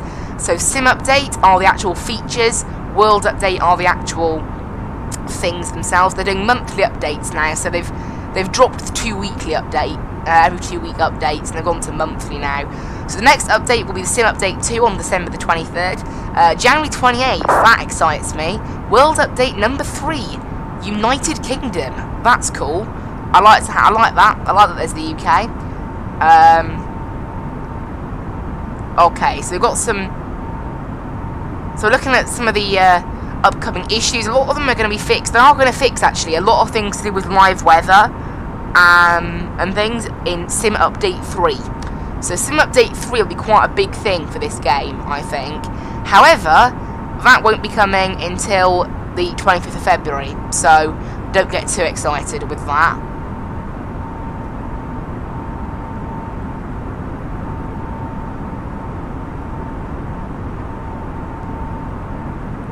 So there are a few things coming quite soon, so I think the Sim Update 2 isn't going to bring an awful lot. At the moment, in fact, the only things on here, the A20 swaying left and right and the Cessna Citation and longitude performance issues, they're the only things that are being fixed in the next Sim Update on the feedback snapshot, that is.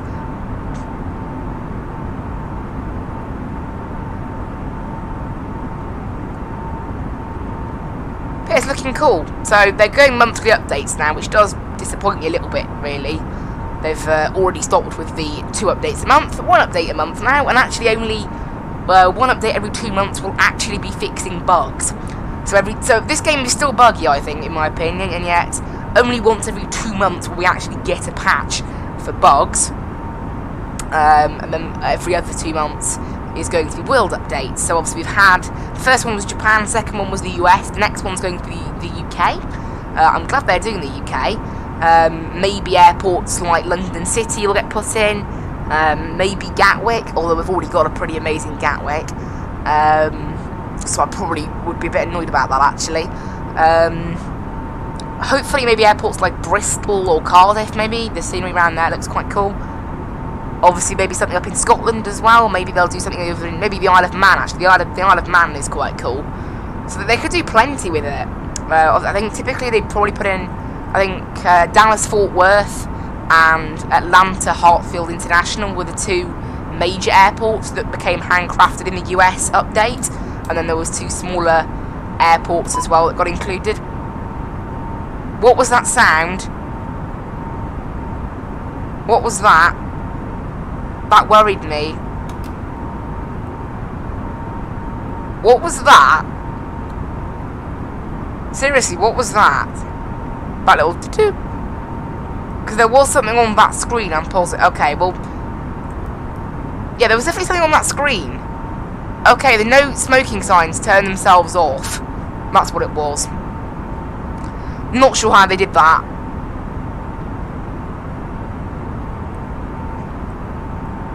They did it somehow. Right, coming up to Bemke. We're only 145 miles now off Salzburg, so this is when I start to think about descending.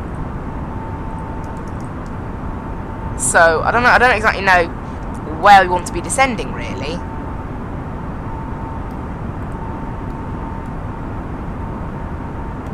Because we've got no descent marker. Now, our first target is 7,000 at Unken. We need to be above 7,000 at Unken. Probably about maybe, so let's say if it's 1,000 feet per 3 mile, no. Per 3 miles, it's about 1,000 feet. So let's say 10,000 at Unken. That's what we'll say, 10,000 at Unken. And we are, right now, about 100 and... What's that next square? About 120 miles from Unken. So, we need to descend 25,000 feet. 25 times 3. About 75 miles from Unken. So I think, yeah, I think what Simbrief is saying about Zebic, we'll look at Zebic. So once we've made that turn, that's where I'll look at the descent rate. We'll go down to 40 nautical mile range now, because we've got so many waypoints coming up. So yeah, when we pass Zebic, that's when I'll look at the descent, because we're about 130 miles from Salzburg, so really we should start... Oh! Hang on a minute! Hang on a minute! This thing's descending by itself. I didn't start that, I promise. I'm gonna look at that on my... I promise, guys, that I did not start that. Let's have a quick look. So I'm gonna put my miles. It's about 1,000 feet. Oh wow, my my phone is a long way behind. Yeah.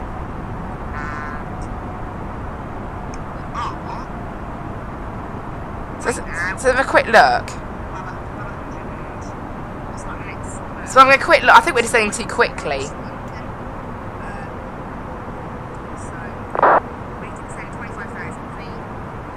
I'm just watching it now. Oh dear, we're descending far too quickly though.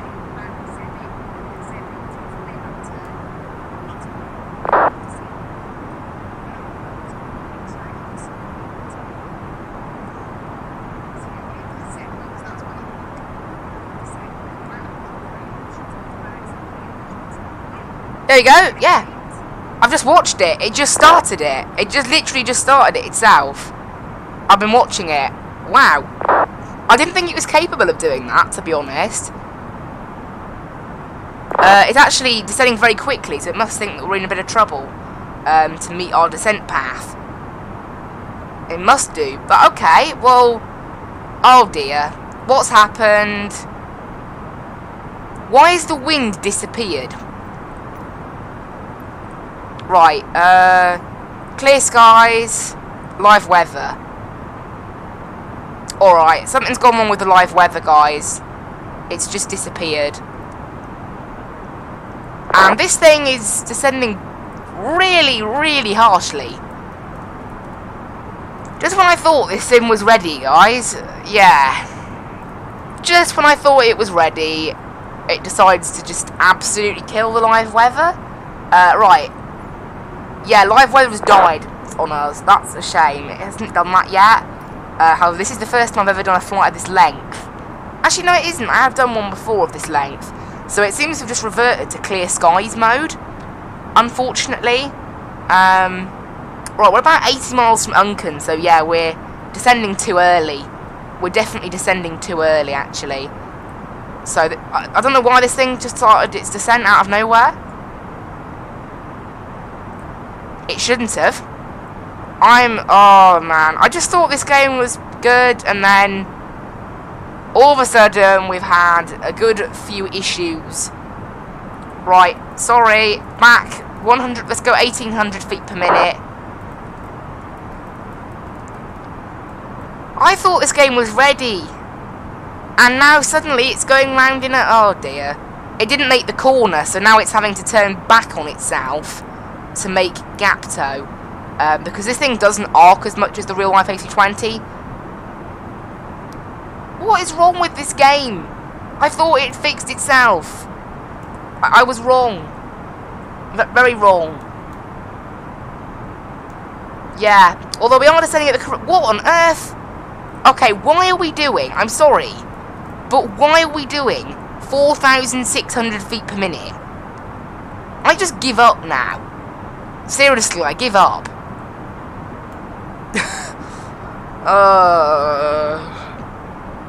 I thought this game was ready. It isn't, is it? Live weather's totally broken because we're at 22,000 feet with no wind. Oh dear, and there's no cloud. That's a shame. I thought we were going to get a nice cloudy approach into Salzburg, but no. Oh, it's such a shame. Never mind. I guess we get to see the scenery now, don't we? And why is this plane putting an arc over Salzburg? What's it done? Is this why it... Okay. So it's decided to do an arc to get to Salzburg, but a really dodgy one. I thought this game was ready. How wrong I was. Oh, we're only 99 miles from Salzburg, so... But we're definitely a bit too low now. Because this thing just started a descent out of nowhere. Which I wasn't prepared for. I don't know why it started a descent out of nowhere. Right, auto brakes medium, set for landing. Yeah, the thing is... Again, this plane being a bit weird, I can kind of cope with. It's the live weather that's gone as well. That's the worst part. It has been known to do this occasionally.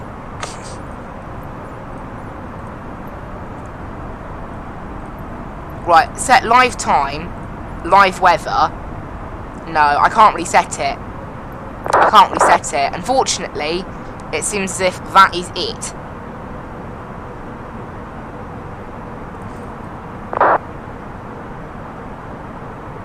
Which, yeah, is disappointing. And this thing's just taken over its own descent again. At every waypoint, it just suddenly decides to turn off vertical speed mode. And then, because we're still miles from Unken, you know? We're still 60 miles away. Oh dear. Yeah, I don't like this game anymore. I think maybe FSX is still the way to go. Honestly.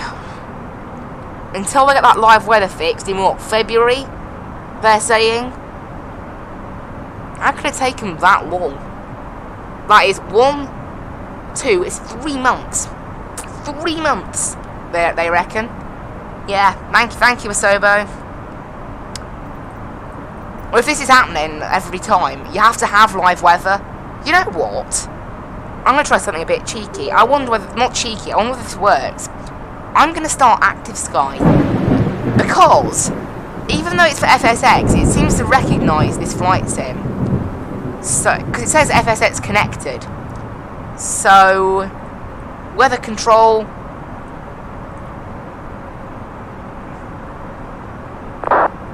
Live weather...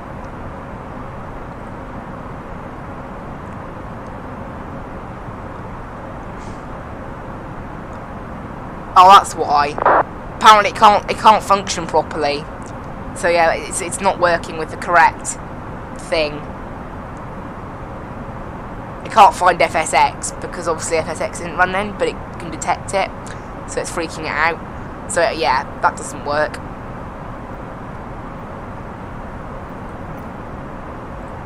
Well guys, that Transavia from Schiphol is probably going to be really close to us soon. We're 80 miles away. It is...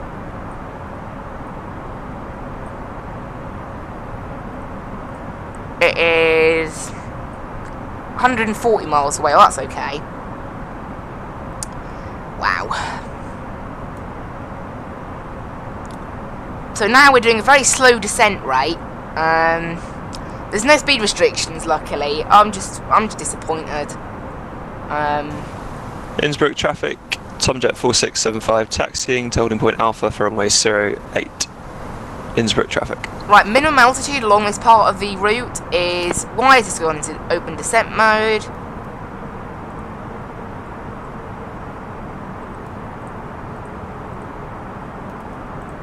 How do I just get it to just follow at vertical speed? There's no...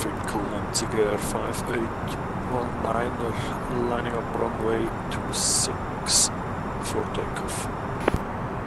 Right, there we go. Levering back off a little bit now. We are quite away from Unken at the moment. 40. Okay, only 40 miles. So maybe, to be fair, if this thing had done its descent that it was doing, that really, really high power descent, it wouldn't have made it would have been overshot a lot. Now we could, yeah. So looking at the restrictions, we have to be on this airway. It has a minimum altitude of about 9,000. That's presumed. Obviously, I'm going to stick to minimum altitude. We're going to actually let's get the terrain radar on. Although saying that, the terrain radar doesn't actually show us what altitude things are at, so therefore it is useless. That's a shame. So the terrain radar doesn't work then, quite obviously. Right, seatbelt signs on.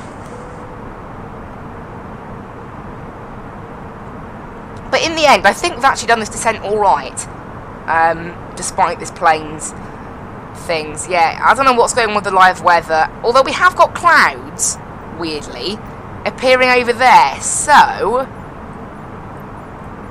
the live weather does clearly do something. I don't think it's quite accurate. Actually, has the live weather come back? Because obviously we do know there's literally no wind in... okay, I think the live weather's come back because the wind is actually about 5 knots at this part. So maybe the live weather didn't go, although saying that, it definitely has gone a bit because Salzburg should be caked in cloud, and it isn't. So it's still not accurate. Yeah, the live weather in this game needs some work. There is a weather program for this game that does make it more accurate. I think it's called Rex Weather Force or something. There we go, Rex Weather Force. Let's have a quick look. Dynamic real-time weather engine. You know what? I think I may have to look into this as well. It's only $26, so to be fair, that's not too bad. So I think we'll have a look at that as well.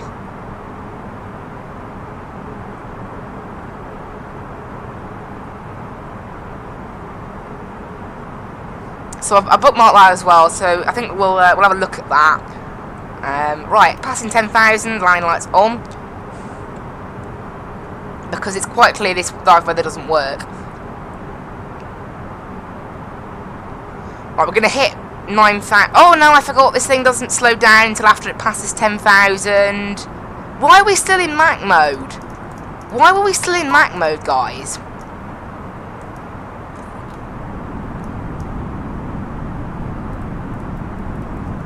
Okay, we'll sit at 9,000 to decrease the speed then. We'll sit at 9,000. I know technically we shouldn't be doing this, but that's unfortunately what this plane has decided it wants to do. We'll also set QNH mode now. Why does it go QFE as well? What is... Ah! Oh, I hate this as well. When you scroll in this game, it like messes things up. Wait, why is it in QFE mode? There we go. 1020. I don't really know what the difference is between QFE and QNH, but I know one is set QNH. 1020 is set in there. Oh, I hate this game. I just hate it. Honestly, there's so many things about this game that need fixing. It's actually insane. Even with a decent plane, there's just some things that you can't avoid. Right, we're allowed to go down to 7,000, I think, so we'll do that.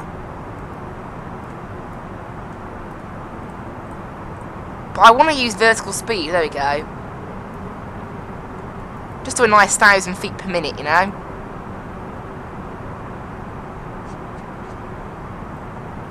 We're 50 miles away. Let's go direct to Salzburg, actually. Actually, no, we'll go direct WS 506, because there's a restriction there. I want to make sure that restriction runs out. Because it is, you have to stick to restrictions with this. Because it's to do with, obviously, it's to do with the terrain that's in the area being quite harsh. So, quite strong terrain. Yeah, this thing just has decided to just go its own descent mode, meaning that we are messing things up a little bit. We're 30 miles away still, so we're going to be stuck at 7,000 for quite a bit, I think, unfortunately. Not really what I wanted. The Transavia actually going to Salzburg, it has now started turning towards Salzburg, it started descending as well.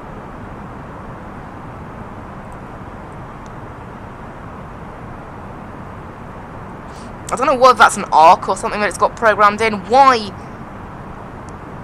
is there a decel point just in the middle of the map? Is this game ready? You know what? I don't think so. Right, let's go heading mode. Let's go heading select. I want to get on an arc, a little bit of one, so we can actually join up with Salzburg accurately.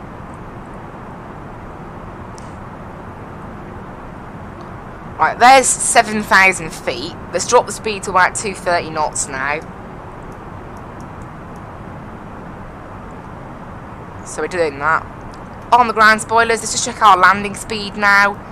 We're 45 miles out, so we are a little bit wrong. Okay, 134, it's a bit low. Let's go 136. The best thing I have to go so far is add about 4 knots to this approach speed, and it seems to give you a bit of a better one. Or what I think should be an approach speed. But yeah, we were a little bit early to the party. About 6 minutes early to 7,000.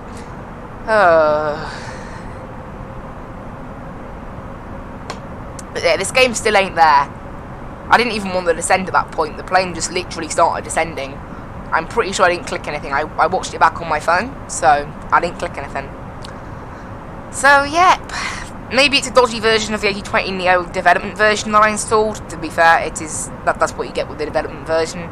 You get the bonus features, but then occasionally you do run into some bugs. It seems as if the live weather, yeah, the live weather's come back, but obviously Salzburg should be caked in cloud. We're getting outside a very nice 60 FPS, so it's the glass cockpit on the inside that's kind of ruining things for us a little bit.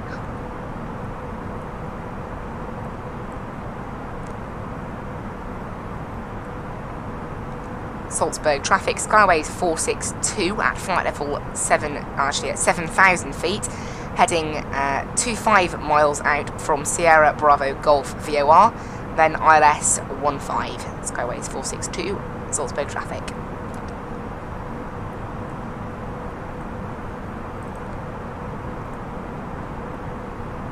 Also, our ETA is nothing to really go off since it does it based on our current speed. It's not reliable, basically. Why? What on earth? Why are there 4 Salzburgs?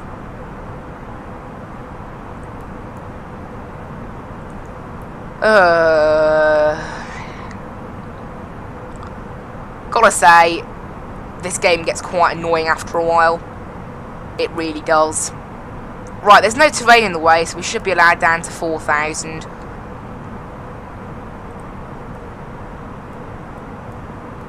Nice steady descent.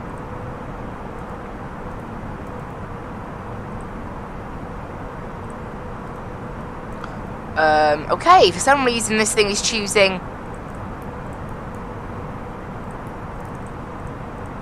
not, okay, there you go, it wouldn't let me click 0 for a minute there. Right, is this thing going to start kind of descending now, or what's going on? Why are we turning left? So for some reason this thing doesn't want to descend. I don't know why. There we go. 1,000 feet per minute. That'll get us down to 4,000. A pretty decent time. And quite close to the airport itself. I don't know why we're going in this weird direction. Way off course. Not totally sure why we're doing that. We just are. I've gone past a really... This thing just does a lot of silly things, I've learned now. This plane, it just does a lot of stupid stuff that really doesn't matter. You know what, let's just go heading mode.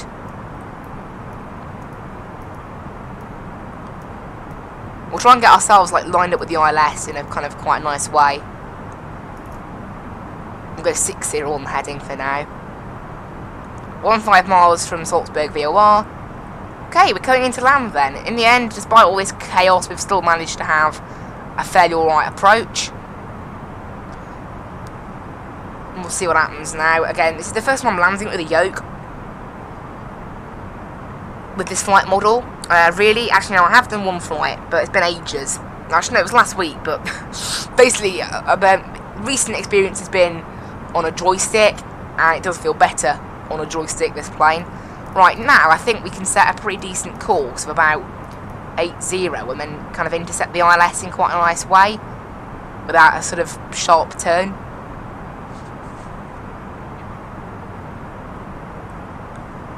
Only 12 miles from the Salzburg VOR. You can see all the clouds, look, but they don't cover the airport. So it's not really quite as nice as I'd like it to be. Right, 80 on the heading.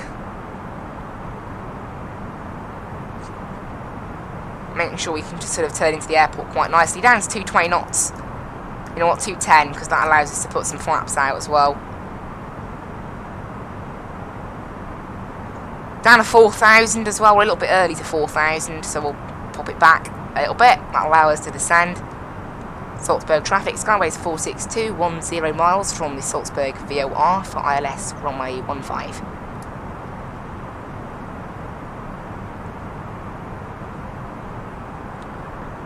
Okay, coming up to 4,000 feet now, look at that. About 8 miles from the actual Salzburg VOR. We'll get the landing system on, you can see there. That's a QES, no OES, yeah. And that is the, that's the one we're looking for. You can see that we're pretty much in line with the Salzburg kind of thing now. Landing systems are turned on.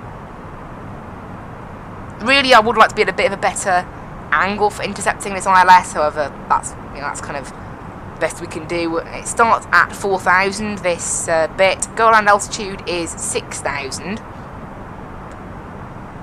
Oh, we can set flaps now. Actually we can go 220 knots with flaps. I didn't realise that. We'll go to 215. Balance in the middle. There we go. That helps us. We didn't use speed brakes in the end. So, oh, there you go. It looks like the live weather has started loading now because I can actually see clouds. 12 degrees outside though, so yeah, the live weather hasn't actually... Yeah, it's -1. How is it 12 degrees? Or even 5, whichever one is outside air temperature. It's -1, like, there's been a weather update, it says -1, so a little bit weird. And the dew point's also -1, so both temperatures should be displaying around that. So sadly, yeah, the live weather in this game is totally bugged. There we go. That's that, I guess. Alright, 210 knots. Let's turn on approach mode now.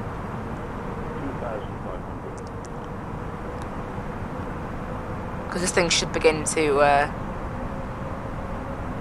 intercept. There you go, there's 4,000, look. Terrain radar not working. Oh, there you go, it is now. It wasn't working earlier. But it's all green though, so we're all fine.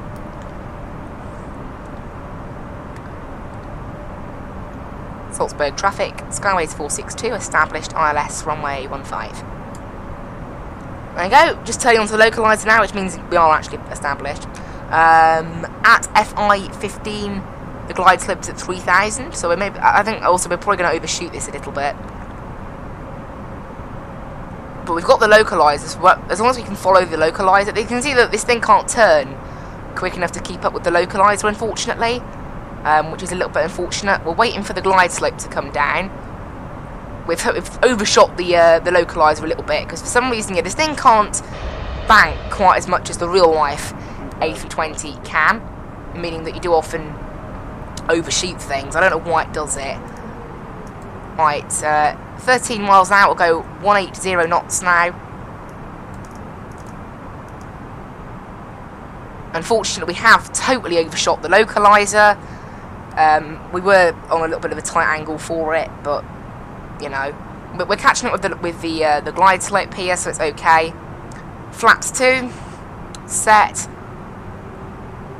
There we go, look, and you can see Salzburg should be caked in cloud. There's been a METAR from literally about 20 minutes ago, and it says still clouds are broken at 500 feet.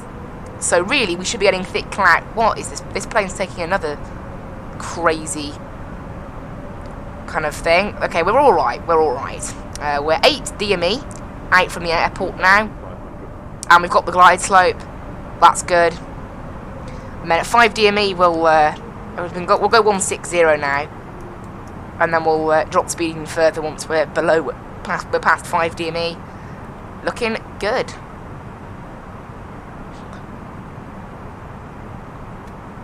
We'll go flaps 3, and then hopefully flaps full once this thing slows enough. You can see they're about 6 miles from the airport. Right, there you go. Down go the gear and cabin check. Something that does actually work in this aircraft, that again isn't in the Aerosoft Airbus, I guess. Maybe not the one you want. For some reason the localizer is saying it's off to the left. That's not true. Now one thing I need to do is activate the approach phase in here. It doesn't do it automatically at the moment, so therefore it doesn't put in the speed automatically either. There you go. So they go down to that and autopilot out. Throttle is automatic in this plane. Can't quite see the... Actually, never mind. We want to keep the autopilot in, don't we, until we can see the runway. I forget that is a thing. Go around altitude is 6,000. But yeah, we can't actually see the runway yet. So the clouds are partially right. However, maybe they should be a bit more thick. I'd imagine they're more thick. Why didn't it think that I bonked the cabin? Then we'll do it again. I imagine in real life the clouds are a bit thicker than this in Salzburg right now, rather than just surrounding the airfield. I mean, they are literally just surrounding the airfield. It's a Cat 3 approach, this, so we can go Cat 3 if we want. We need to be able to see the airfield at 1,800 feet, really. If we want to go, there's no option of a low cat approach, really, even though there technically should be one. It doesn't say it on the charts anywhere specifically. It's not really advised. Obviously, it's quite cloudy and things around here. But we should be able to see the airport about at 1,800 feet, hopefully. We're about 2 miles out, apparently, so it's a bit weird that I can't see it yet. This thing can auto-land, I think. Oh, dear.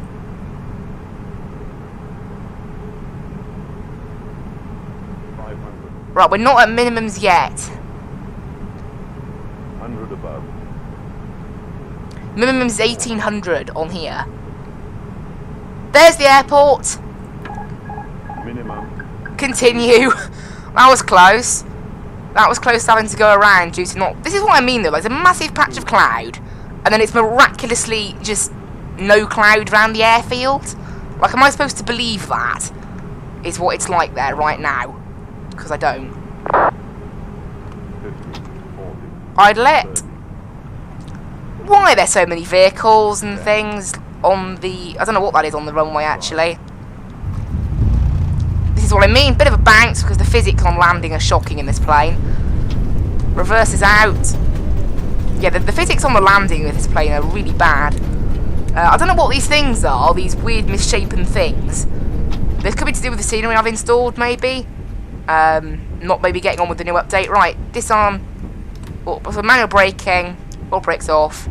Disarm the ground spoilers, and hello and welcome everyone.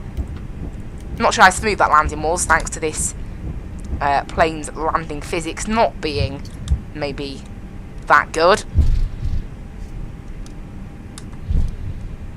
Maybe the scenery for Salzburg isn't that good either, we'll see.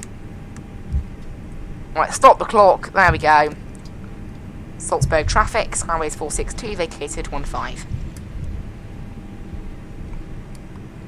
And there we go. Hello and welcome everybody to Salzburg Airport. Nice little flight in the end there. APU on just in case there's no external power at the gate. That does sometimes happen in this game. 1 hour and 43 minutes flight time. Landing systems and flight directors can come off. There we go. In the end, not too bad. I'm pretty happy with that. So the landing's a bit bumpy, but you know, not too bad. In the end. Here we are. Hello and welcome everybody. Hope you enjoyed that. There are some weird things on the runway. I don't know what they are. The rest of the scenery looks okay actually. Apart from these just these weird little dots everywhere, and the weather is totally messed up obviously. Oh, this scenery, I'm pretty sure this is actually what it looked like. It's like photo real from Google Earth, so that's why it does look a bit dodgy. So I think we're going back to default scenery somehow. We'll take Whiskey 8, which is this stand here. Yeah, I think we'll go back to default scenery for Salzburg, I think. Unless the default scenery is really bad, I haven't looked. But there we go. That was a pretty successful flight again. You know, we still got there in the end, despite maybe some slightly dodgy things from the game. Idle power. APU is not yet available. However, I hope this stand has ground power. Does it? Do we have? Nope, it doesn't. We don't have any ground services at this stand. It's a very common theme, that. Right, beacon light off. It's a very common theme, this. You need to use the APU to power the aircraft. Not the... So we'll shut down one engine. We can get away with that. Right. TCAS off.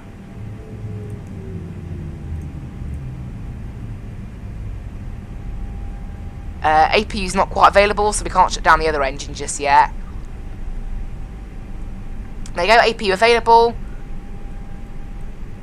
Shut down the other engine. Yeah, so this is why I want the ground crew, because there's... It often thinks these are generally aviation stands and doesn't allow you to have any ground services. Apart from a pushback, it doesn't let you have anything. Which is really, really disappointing. Shame with this game. But so we're going to have to just live with running on the APU at the end of today's flight. But there we go. Engines are off. You can see there's a special building in the back in the area there. Yeah, this airport scenery is not very good, so we'll definitely get rid of this. I mean, I don't even know what this is. It don't look like Salzburg, whatever it is. Where's that Transavia? It's 12,000 feet. Okay. Right, stop recording on Skytrack. 630 miles we flew in the end. Not bad. Slightly dodgy, this plane, but overall, I'm quite happy. The live weather is clearly quite bugged. So maybe that's worth looking at. But there we go, guys. I hope everyone enjoyed that. I'm not sure whether to continue with this game or go back to FSX. I'm really torn. FSX looks way worse, but still, as a game, it trumps this one. This thing is all looks and nothing else, to be honest. It's all it's ever been. And it doesn't, like I say, they'll want to change that, do they? So, never mind.